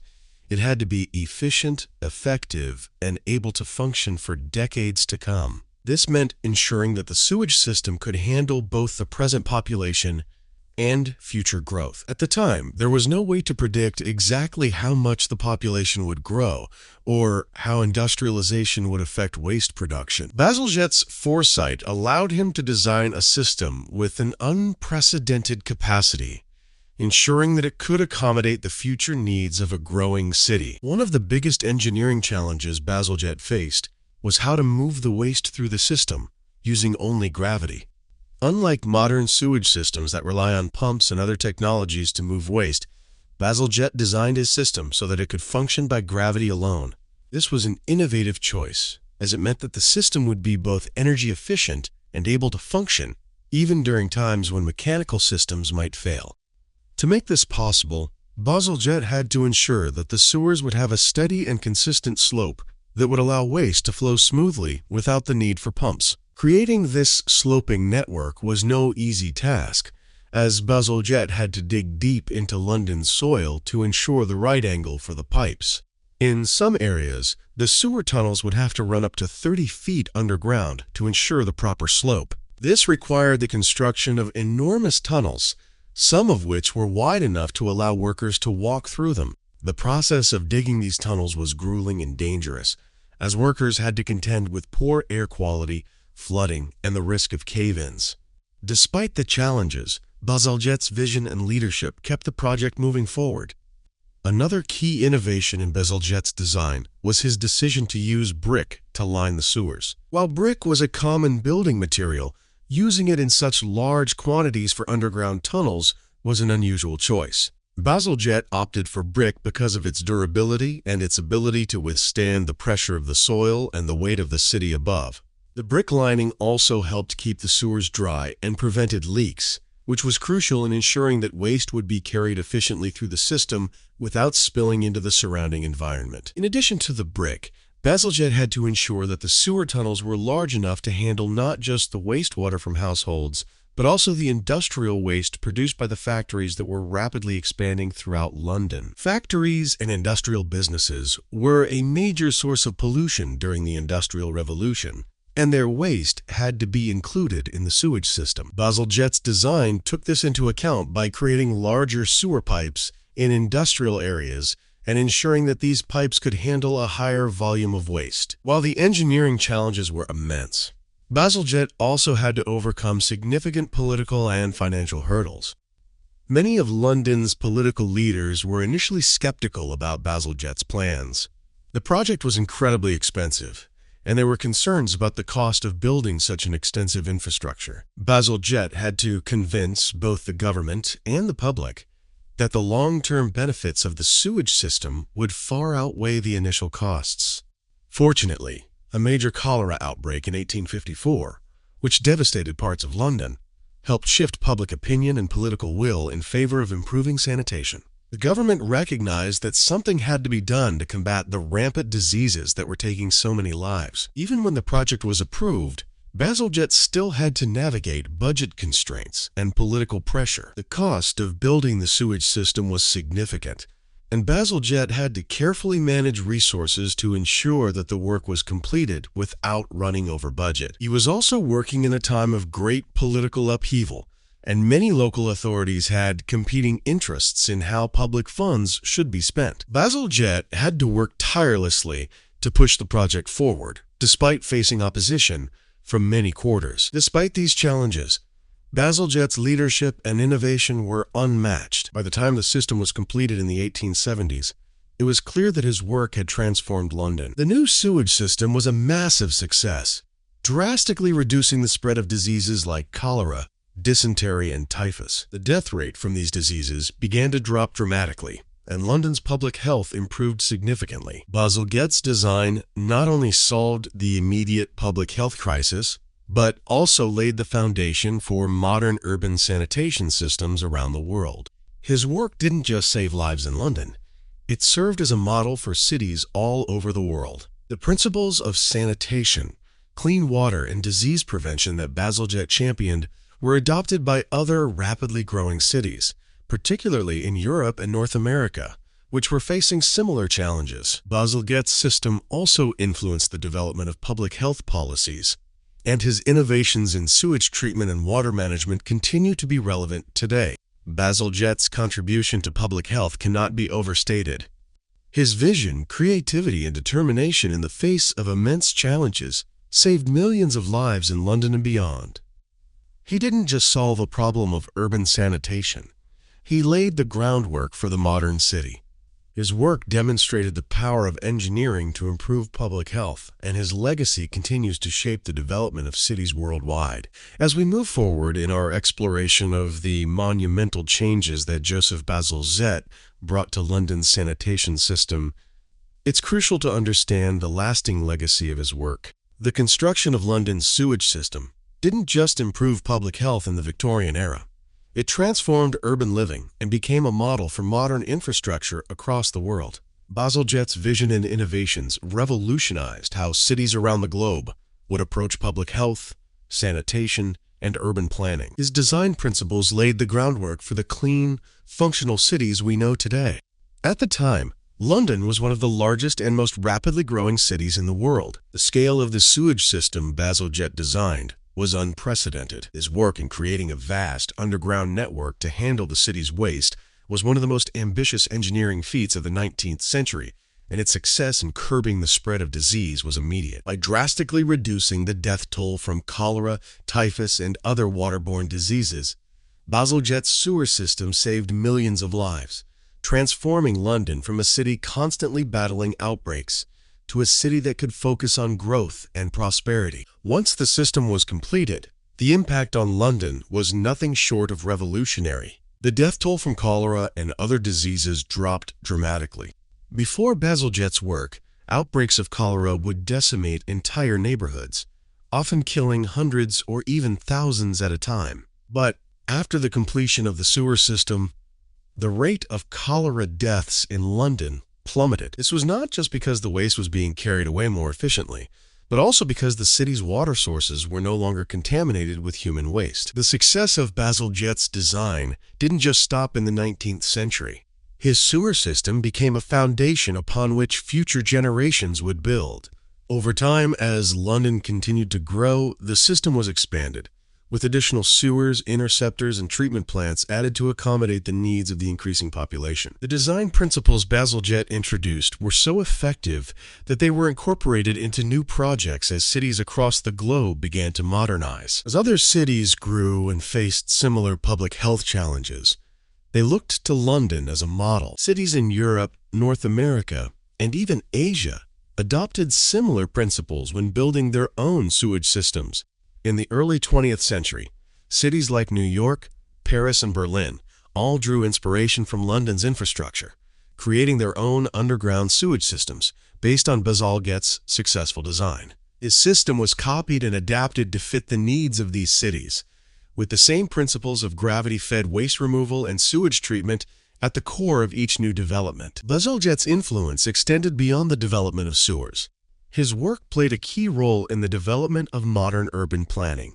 Before the advent of public health reforms, cities were growing haphazardly, with little regard for sanitation or the future needs of the population. But Bazalgette's work demonstrated the importance of long-term planning when it came to city infrastructure. The success of the sewage system in London showed that well-designed infrastructure could provide cities with the foundation for growth and health. Bazalgette's vision went beyond solving a temporary crisis. He created a system that would serve the city for over a century, enabling London to continue developing and adapting without having to deal with recurring health crises. The success of Bazalgette's work didn't just influence other cities. It became a model for how cities could evolve sustainably in the future. His emphasis on long-term infrastructure planning has influenced the way cities plan and build public health systems today. His work proved that investing in sanitation and public health infrastructure was not just about responding to immediate needs, but also about creating a lasting legacy that would benefit future generations. As cities across the world urbanized during the 20th century, the need for clean, efficient sewage systems became even more pressing. Urbanization brought more people into city centers, and with this increase in population came a significant increase in waste production. Industrialization, urban poverty, and the rise of slum dwellings put a tremendous strain on the health systems of cities around the world. The model Bazalgette set with London's sewage system became an essential part of global urban infrastructure, and it remains foundational to the planning of cities today. The development of modern wastewater treatment facilities and sanitation systems is directly linked to the principles Bazalgette pioneered. While the specifics of these systems have evolved with the advancement of technology, the basic concept of creating a network of underground pipes to carry waste away from population centers remains unchanged. The notion that clean water and waste management are fundamental to public health was driven home by Bazalgette's work, and today almost every modern city operates on the same foundational principles. Beyond engineering, Bazalgette's work had a profound effect on public health policy. Before his system, cities and governments had not fully grasped the link between sanitation and public health. The idea that disease prevention could be tied to waste management was a novel concept at the time, and Bazalgette's design demonstrated that public health could be improved through large-scale infrastructure projects. His work highlighted the importance of government investment in infrastructure and public health, laying the groundwork for future public health policies aimed at improving living conditions for urban populations. Governments around the world began to recognize the need for centralized infrastructure projects to address public health issues. As cities grew, they could no longer rely on small-scale local solutions to their sanitation problems. Bazalgette's work proved that citywide solutions, built on long-term planning and the implementation of comprehensive infrastructure, were the key to maintaining a healthy population. In the following decades, urban planning became more holistic, with a focus not only on housing and transportation, but also on ensuring that sanitation systems were integrated into the urban fabric. Fast forward to today, and Bazalgette's legacy is still evident in cities around the world. London's sewage system, though upgraded and modernized, remains largely based on the foundations Bazalgette laid in the 19th century. This system is still functioning at a high level, proving that his designs were not only effective in their time, but also capable of enduring the test of time. Moreover, Bazalgette's innovations continue to influence the development of modern sustainability practices. As cities face new challenges such as climate change, population growth, and resource scarcity, the principles of efficient waste management, clean water access, and public health protection remain critical. Today's urban planners and engineers are building upon Bazalgette's foundation by integrating green technologies, waste-to-energy systems, and smart infrastructure that continue to prioritize both public health and environmental sustainability. Bazalgette's legacy extends to the way we approach global health crises today. His work showed that tackling disease prevention at a systemic level through comprehensive infrastructure is a critical component of public health strategy. The successes of modern sewage treatment, clean water initiatives, and disease management owe much to the vision Bazalgette had when he set out to improve the sanitation systems of Victorian London. As we move further into the 21st century, it's clear that Joseph Bazalgette's original sewage system, which was completed in the late 19th century, still plays a crucial role in the functioning of London's infrastructure. Though the system has undergone several upgrades and modernizations, the core of Bazalgette's design remains remarkably effective. His system, designed to manage the waste of a growing population and improve public health, continues to function as one of the world's most important examples of urban sanitation engineering. However, as London's population continues to grow and as new challenges emerge, the city must adapt and modernize its sanitation infrastructure. The initial challenge that Bazalgette faced, designing a system that could accommodate both the current needs of London and future growth, is still relevant today. The city now faces not only an increase in population, but also new threats like climate change, pollution, and the rise of emerging contaminants in water. In response, London's sewage system is undergoing significant transformations that build on Bazalgette's original work, while incorporating modern technologies.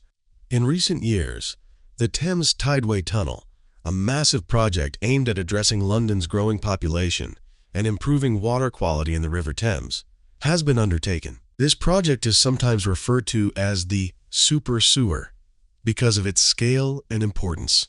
Like Bazalgette's work, the Thames Tideway Tunnel is a long-term solution to the problem of wastewater management.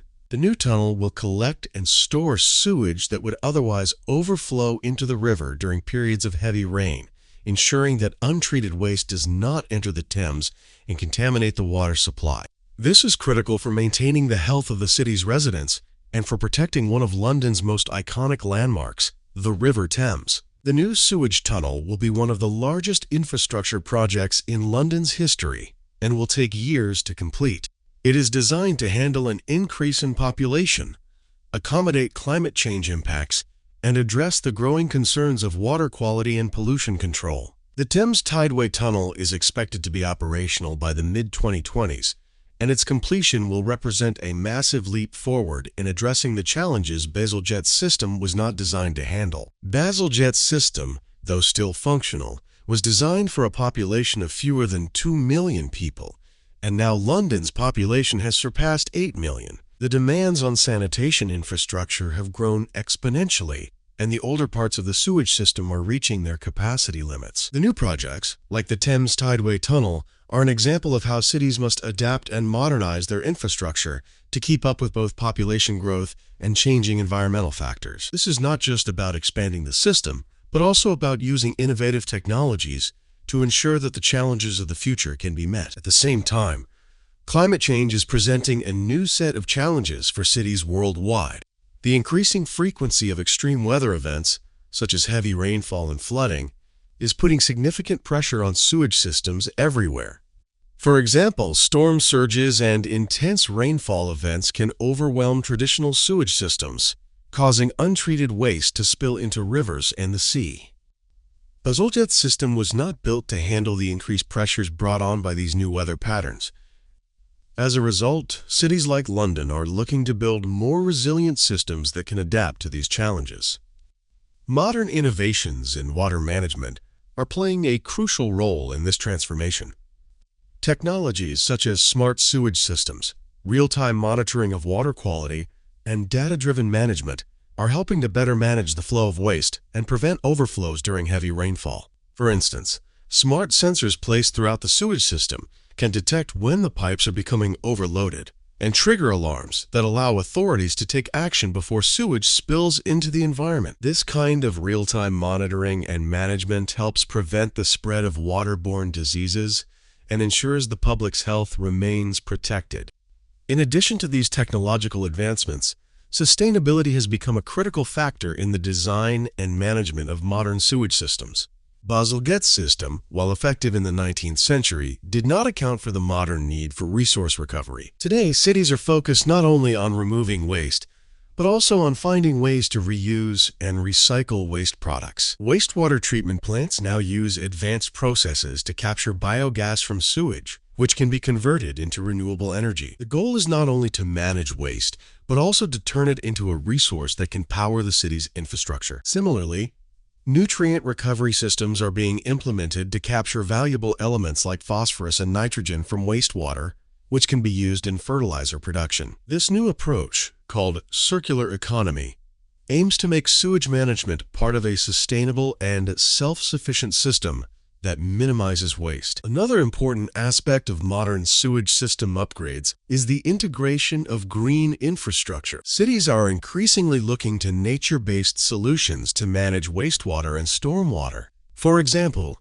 green roofs, rain gardens, and permeable pavements are being used to reduce the amount of water that enters the sewage system during heavy rainfall. These solutions help prevent flooding and overflows by capturing and slowing the flow of rainwater before it reaches the drains. In some areas of London, these methods are being incorporated into urban design to complement the traditional sewage system and help the city adapt to a changing climate. Despite the success of these innovations, London's sewage system is still facing significant challenges, particularly in older areas of the city where the infrastructure is aging. The original brick-lined sewers, designed by Bazalgette, were built to last, but they were not intended to carry the volume of waste that modern London produces. As a result, parts of the system are reaching their capacity and require significant maintenance and upgrading. Over the past few decades, parts of the sewer system have been retrofitted with new materials, such as concrete and steel, to improve their longevity and capacity. To address these ongoing challenges, London's Thames Water and other local utilities are working on long-term plans to improve the efficiency of the sewage system. In addition to the construction of the Thames Tideway Tunnel, smaller-scale projects are being undertaken to upgrade the main sewerage network and improve wastewater treatment plants. These projects will help ensure that London's sewage system remains sustainable and effective in the years to come. Bazalgette's legacy is not just about sewage and sanitation. It's about modern urban living and the recognition that a city's infrastructure must be designed with both the current population and the future in mind. His work demonstrated that urban planning is not just about responding to immediate needs, but also about anticipating future growth and creating systems that can evolve over time. The challenges that Bazalgette faced in designing and building London's sewage system may have been immense, but his vision has continued to guide urban development in the city and around the world. As we continue exploring the incredible legacy of Joseph Bazalgette and the impact of his sewage system on London and the world, it's essential to understand how modern cities are addressing the challenges of climate change, sustainability, and resilient infrastructure. Bazalgette's work in the 19th century was visionary, not only in terms of improving public health, but also in providing a blueprint for how cities should plan for long-term growth. Today, as urban centers around the world face new environmental and demographic pressures, Bazalgette's pioneering approach to infrastructure design remains a model for modern cities, particularly in the fight against climate change. The global conversation on climate change has brought to light the urgent need for cities to adapt to rising sea levels, extreme weather events, and shifting environmental patterns. In London, the city that saw such devastating consequences from cholera outbreaks and inadequate sanitation in the past, the modern challenge is equally daunting: how to design resilient infrastructure that can withstand the increasing threat of climate change. And it's here that the design principles Bazalgette introduced nearly 150 years ago are still relevant. His vision for long-term sustainable infrastructure that prioritized public health, waste management, and future-proofing continues to be echoed in today's approaches to urban planning. Bazalgette's approach was grounded in the understanding that infrastructure was not just about solving problems in the present moment, but about creating systems that would serve future generations. His work on the sewage system anticipated the needs of a growing city, and now, with the challenges presented by climate change, urban planners and engineers are looking at how to create systems that will be resilient to environmental stress for decades to come. As more cities experience rapid urbanization, flooding, and pollution, the need for a sustainable sewage system has never been more urgent. In London, modern engineers and urban planners have started to build on the legacy of Bazalgette's design to ensure that the city can handle both population growth and climate-related challenges. One of the most significant challenges facing London today is the growing threat of flooding caused by rising sea levels and increased rainfall. As the climate continues to warm, London, like many coastal cities, is at risk of more frequent flooding due to storm surges and heavy rainfall. This is particularly true in areas near the Thames River, where Bazalgette's original sewage system was designed to carry waste away from the city and into the river. But in the face of climate change, the old design is no longer sufficient. The city is now focusing on how to adapt its infrastructure to address these threats. One of the key strategies is improving the Thames Barrier, an engineering marvel that helps protect London from flooding caused by tidal surges. Originally completed in the 1980s, the Thames Barrier is now being upgraded to handle the increased risks posed by climate change. It's an essential component of climate resilience for the city, ensuring that floodwaters do not breach the Thames banks and overwhelm the city's infrastructure. The barrier works in tandem with the Thames Tideway Tunnel, which will help divert excess sewage and stormwater from the river during periods of heavy rainfall, preventing contamination and reducing the risk of waterborne diseases, an issue London faced centuries ago before Bazalgette's work. Beyond flood prevention, modern approaches to sewage and waste management are emphasizing sustainability and resource recovery. For example, the idea of closing the loop in sewage management is gaining traction. Bazalgette's original system, while groundbreaking, was designed primarily to remove waste from urban areas and deposit it into the Thames. Today, cities are focused not just on moving waste, but also on extracting valuable resources from that waste. This approach is part of a broader movement towards a circular economy, where materials, water, and nutrients are recycled and reused rather than discarded. In the 21st century, one of the most pressing issues is energy consumption, particularly when it comes to the treatment and disposal of sewage. Modern sewage treatment plants are being designed with energy recovery in mind.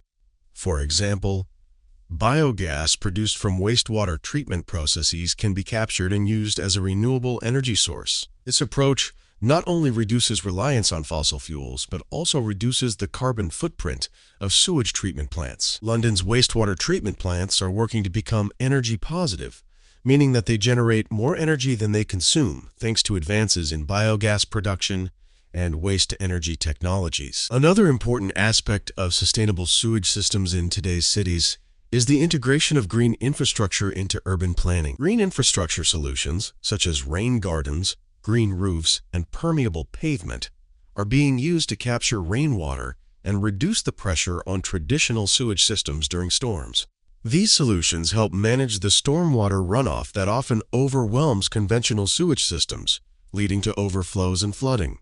By incorporating green infrastructure into the urban fabric, cities can reduce the risk of flooding, improve water quality, and create more sustainable urban environments. This is an example of how modern cities are adapting Bazalgette's principles of wastewater management while addressing the challenges of climate change. One of the most important innovations in this area is the development of smart sewage systems. These systems use real-time data, sensors, and AI to monitor the flow of waste and water through the system, providing detailed insights into how the system is performing. This technology allows cities to better manage wastewater flows during heavy rainfall, identify blockages or leaks, and improve the overall efficiency of the sewage system. It also helps city planners predict when and where infrastructure upgrades may be needed to keep pace with population growth and climate risks. Smart technology has the potential to make sewage systems more responsive, efficient, and sustainable by providing better data and increasing resource efficiency. As cities around the world confront the challenges of climate change, sustainable waste management, and urbanization, the legacy of Bazalgette's sewage system remains an invaluable reference. His approach to designing a system that could handle the waste of a growing population has been adapted to meet the needs of modern cities. Today, the integration of green technologies, smart systems, and energy recovery is helping to make sewage management not only more sustainable, but also more resilient to the environmental challenges of the future. Bazalgette's work didn't just save millions of lives in the 19th century. It continues to influence the global fight against climate change and public health crises today. The principles he introduced, such as long-term planning, public health integration, and future-proofing, are just as relevant now as they were when London was first grappling with cholera outbreaks. Bazalgette's system was a foundational piece of urban infrastructure that demonstrated the power of engineering to solve some of the world's most pressing health problems, and today's cities are continuing to build upon that legacy to create a healthier, more sustainable future. As we continue to delve into the monumental impact of Joseph Bazalgette's sewage system, it's essential to explore the influence this project had beyond the boundaries of Victorian London. Bazalgette's visionary work not only transformed the public health landscape of his city, but also set a precedent for sanitation policies and public health strategies that would influence urban planning around the world. His work was foundational in establishing the crucial link between sanitation and public health, showing how well-designed infrastructure could be a powerful tool in preventing disease and improving overall quality of life. Before Bazalgette's sewage system, the prevailing thought was that disease was caused by bad air, the miasma theory, and cities around the world were dealing with outbreaks of cholera, typhus, and other waterborne diseases without truly understanding their root causes. The design of London's new sewer system was one of the first major steps in recognizing that sanitation, specifically the proper disposal of human waste and the management of water quality, was essential to combating these public health crises. Bazalgette's system directly responded to this need, improving the public's health by safely removing waste and reducing the contamination of drinking water. The influence of London's sewage system spread quickly across Europe and North America. After the success of Bazalgette's project, it became clear to other cities that modern urban development needed a comprehensive sanitation plan. The powerful impact of sanitation infrastructure in preventing disease led many countries to adopt similar strategies, and these systems would evolve over time to meet the changing demands of growing populations and urbanization. One of the most notable examples of Bazalgette's influence was seen in Paris, as London's cholera outbreaks decreased due to Bazalgette's system. Paris also faced the same growing health challenges brought on by rapid industrialization. In 1856, a French engineer, Georges-Eugène Haussmann, began the monumental project of transforming Paris into a modern, more sanitary city, and public health infrastructure was a major priority. He drew inspiration from the success of London's sewage system and began designing and constructing a similar system for Paris, albeit with modifications to fit the specific needs of the city. Haussmann's work in modernizing Paris laid the groundwork for the French capital's evolution into a cleaner, healthier city. In New York City, the rapid urbanization that took place in the late 19th century presented a host of public health challenges similar to those London faced.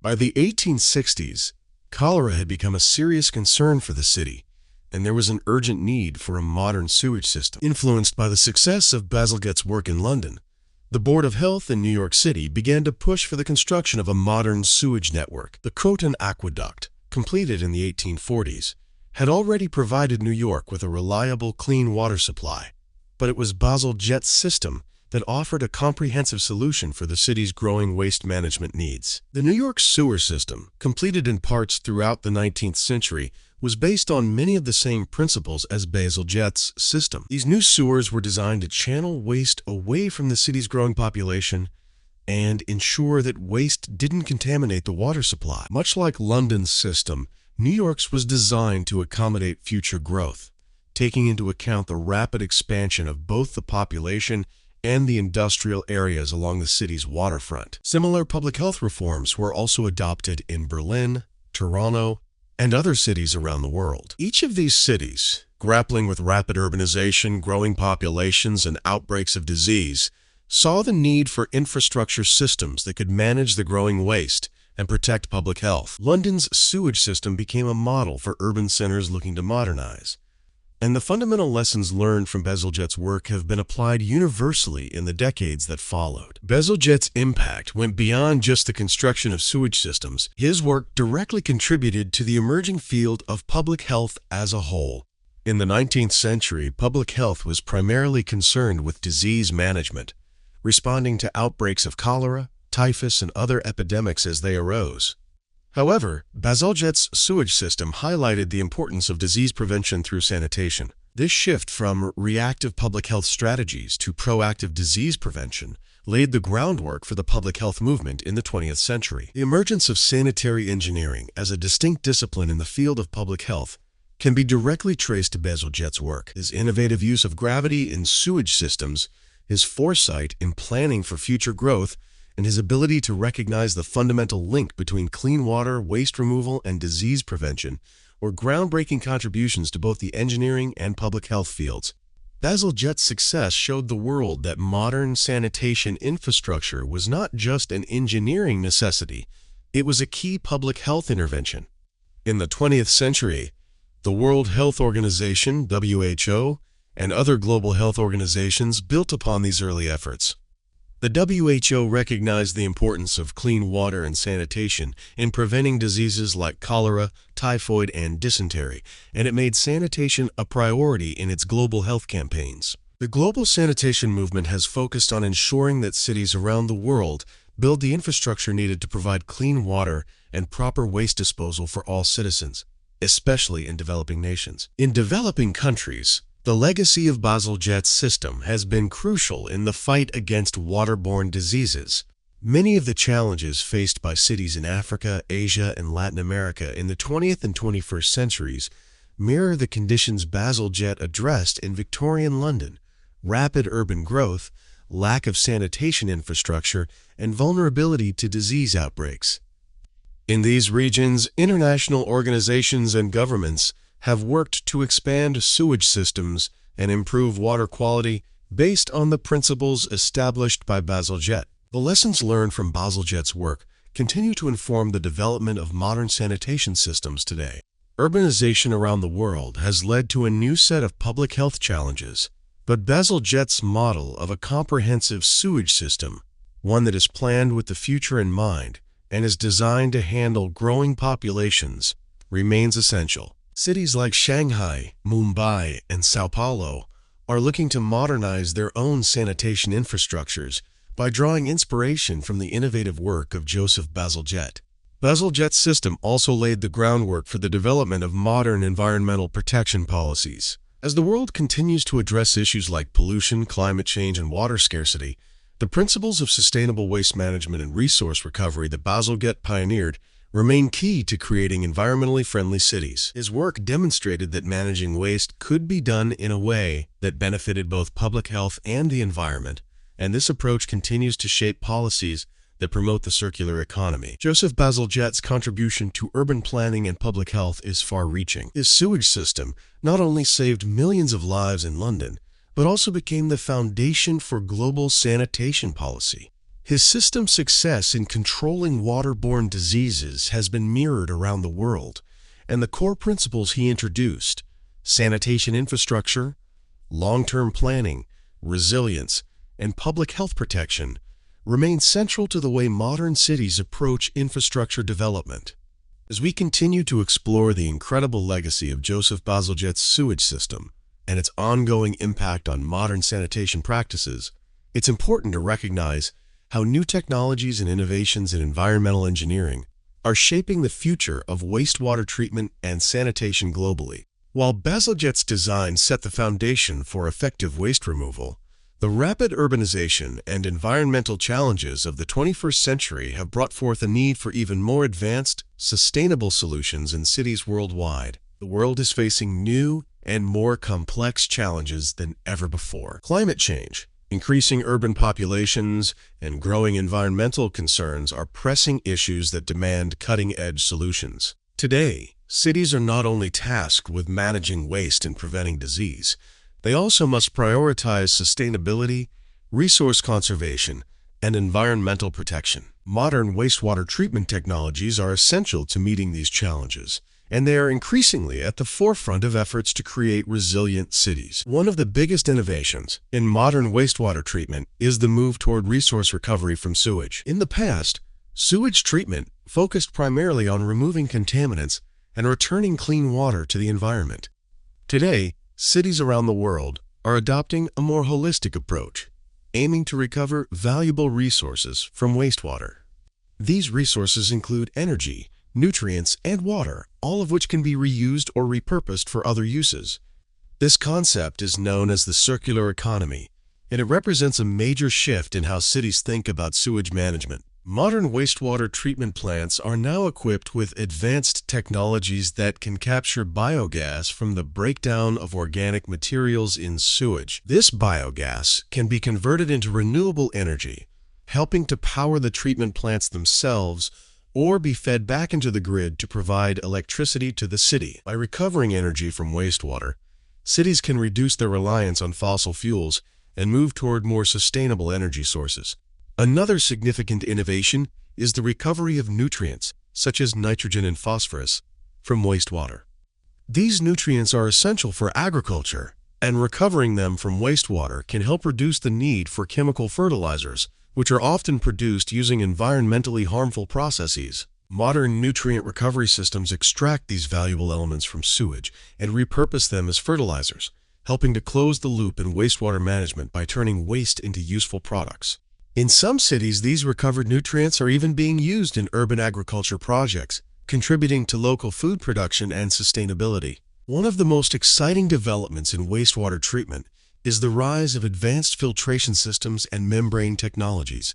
These systems use membranes to filter out contaminants at a molecular level, allowing for the production of recycled water that is so clean it can be used for drinking, irrigation, or industrial processes. In Singapore, for example, the NE Water program uses advanced filtration and reverse osmosis technologies to recycle wastewater into high-quality drinking water. This innovative approach has turned water scarcity into a non-issue for the city-state, and it's becoming an increasingly important model for water-scarce cities around the world. Meanwhile, smart technologies are transforming how wastewater treatment plants operate. With the advent of Internet of Things, IoT devices, real-time monitoring, and data analytics, cities can now track and manage wastewater flows more efficiently than ever before. Sensors placed throughout the sewage system provide continuous feedback on water quality, flow rates, and the condition of infrastructure. These sensors can detect leaks, blockages, or overflows, allowing for quicker responses and reducing the likelihood of sewage backups or contamination events. Moreover, these systems allow cities to collect massive amounts of data that can be used to optimize treatment processes, reduce costs, and improve overall system performance. By using big data, AI, and predictive analytics, modern sewage systems are becoming more responsive and adaptable. For example, AI-powered systems can predict when a sewage treatment plant will be operating at capacity based on weather patterns, population shifts, or other factors. This allows for proactive measures to prevent overflows or system failures before they occur, ensuring that waste is processed efficiently and safely. One key innovation in the field of wastewater treatment is the development of natural treatment systems that mimic the processes of the natural environment. Constructed wetlands, vegetated swales, and biofilters are becoming increasingly popular in urban areas as sustainable alternatives to traditional sewage treatment methods. These systems use natural processes, such as plant uptake and microbial action, to remove contaminants from wastewater. These green infrastructure solutions not only treat sewage, but also provide additional benefits, such as stormwater management improved air quality, and the creation of habitats for wildlife. In New York City, the Department of Environmental Protection has introduced the concept of green infrastructure to complement its traditional sewage system. The city has built a network of green roofs, rain gardens, and permeable pavements that absorb rainwater and prevent it from overwhelming the city's sewer system. By using these green technologies, New York is reducing the risk of combined sewer overflows, CSOs, which occur when heavy rainfall causes raw sewage to spill into rivers and waterways. Green infrastructure also helps to filter pollutants from stormwater before it enters the sewer system, improving the quality of water entering treatment plants. Another significant advancement in modern wastewater treatment is the use of decentralized treatment systems. While traditional sewage systems rely on large, central treatment plants, decentralized systems treat wastewater at the source, often in smaller, localized treatment facilities. This approach is particularly useful in rural areas, remote locations, and smaller urban centers, where building and maintaining large infrastructure systems is not feasible. Decentralized systems can reduce costs, improve water quality, and help preserve local water sources by preventing contamination.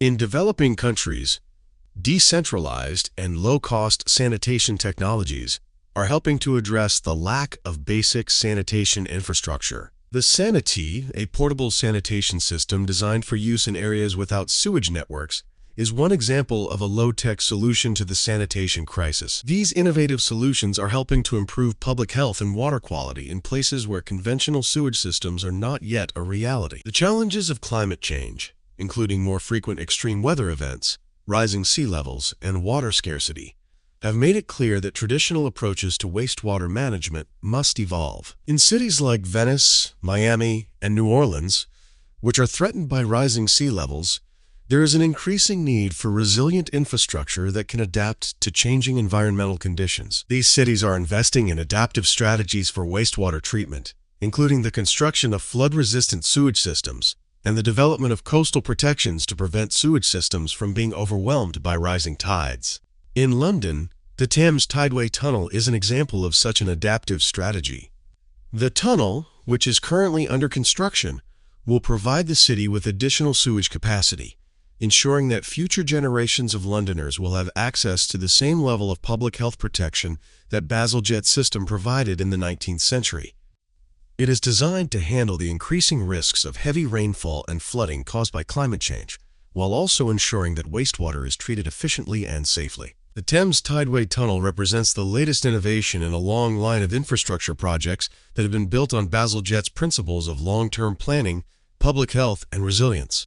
As cities continue to grow and face the pressures of climate change, modern wastewater treatment technologies and green infrastructure solutions are playing a critical role in building sustainable, resilient urban environments. While Bazalgette's original sewage system laid the foundation for public health in London, the new technologies being developed today are taking his legacy a step further, ensuring that the city remains adaptable to future challenges. By embracing smart technologies, circular economy principles, and innovative wastewater treatment solutions, cities around the world are continuing to build on the legacy of Joseph Bazalgette to create more sustainable and healthy environments for generations to come. As we come to the final part of our journey through the story of Joseph Bazalgette's legacy, it's crucial to look ahead and understand how the future of global sanitation systems will evolve. The groundwork laid by Bazalgette in the 19th century, creating a sewage system that protected public health, improved living conditions, and allowed for the growth of London,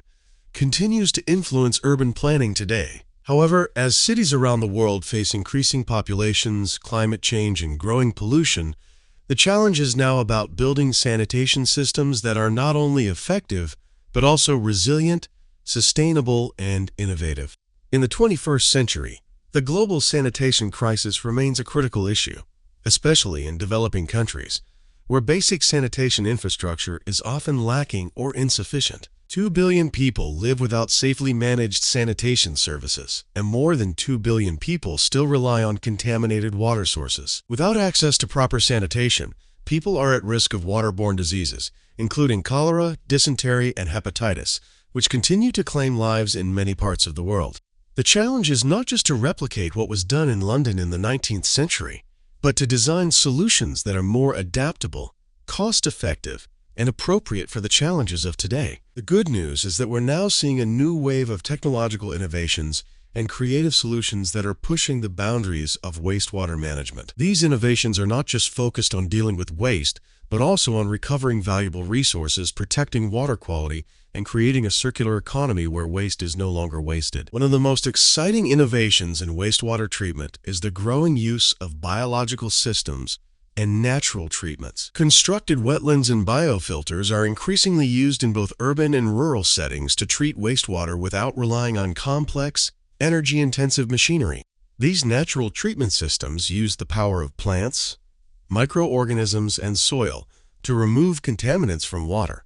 In addition to treating wastewater, these systems offer numerous environmental benefits, including carbon sequestration, habitat creation for wildlife, and aesthetic value in urban areas. For instance, the city of Melbourne has incorporated constructed wetlands into its urban landscape, using them to treat wastewater and stormwater runoff. This approach is highly sustainable and cost-effective as it reduces reliance on energy-intensive pumps and filtration systems. Similarly, the Greenway wastewater treatment plant in San Diego, California, uses a natural filtration system in combination with advanced membrane technologies to purify water and make it safe for reuse. These types of systems are perfect for cities that are facing water scarcity, as they reduce the strain on freshwater resources and provide high-quality recycled water. In developing countries, there is a push toward low-cost, decentralized sanitation solutions. These systems focus on treating wastewater at the point of generation, using simple and affordable technologies that don't require large-scale infrastructure. One of the most promising technologies in this space is the biotoilet. Biotoilets use biological processes to break down waste without water, eliminating the need for sewage pipes and water treatment plants. These toilets are being deployed in rural areas, refugee camps, and informal settlements to provide safe sanitation where conventional systems are not available. Another groundbreaking development is the use of waste-to-energy technologies. As the world grapples with climate change and the need for renewable energy, the energy potential within wastewater is being recognized. Biogas, produced during the breakdown of organic matter in sewage, can be captured and converted into renewable energy. Many modern wastewater treatment plants are now equipped with digesters that produce methane gas from sewage sludge, which is then used to generate electricity. This process not only helps reduce the carbon footprint of treatment plants, but also provides a sustainable energy source that can be used to power the plants themselves or be fed into the grid. For example, in Sweden, the Högbytorp wastewater treatment plant produces biogas from the treatment of organic waste, providing enough energy to power the plant and even feed excess energy back into the national grid. This approach is becoming increasingly important in a world that needs to balance waste management, energy production, and environmental sustainability. Another exciting development in the future of sanitation is the integration of smart technologies into sewage systems. Cities around the world are turning to smart sensors, real-time data, and AI-driven systems to improve the efficiency of their sewage infrastructure. These smart systems can monitor wastewater flows, detect blockages and leaks, and even predict when a sewage system will reach capacity.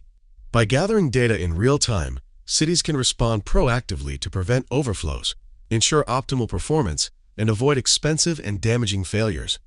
For instance, in Singapore, the Public Utilities Board, has implemented a smart water grid that includes advanced sensors throughout the sewage system.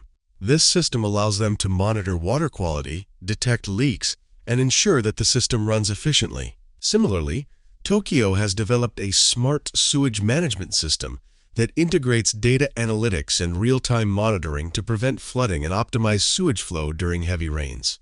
Climate change is a major concern for cities, and the increasing frequency of extreme weather events and flooding poses a serious threat to existing infrastructure. To address these challenges, green infrastructure is becoming a key component of modern urban sanitation systems. Green roofs, permeable pavements, rain gardens, and urban wetlands are being used to manage stormwater runoff and reduce the burden on sewage systems during periods of heavy rainfall. These solutions, which absorb and filter rainwater, are a natural complement to traditional sewage systems and help cities become more resilient to the impacts of climate change. In New York City, the Green Infrastructure Program aims to reduce the amount of stormwater that flows into the city's combined sewer system by installing green roofs and bioswales in targeted areas.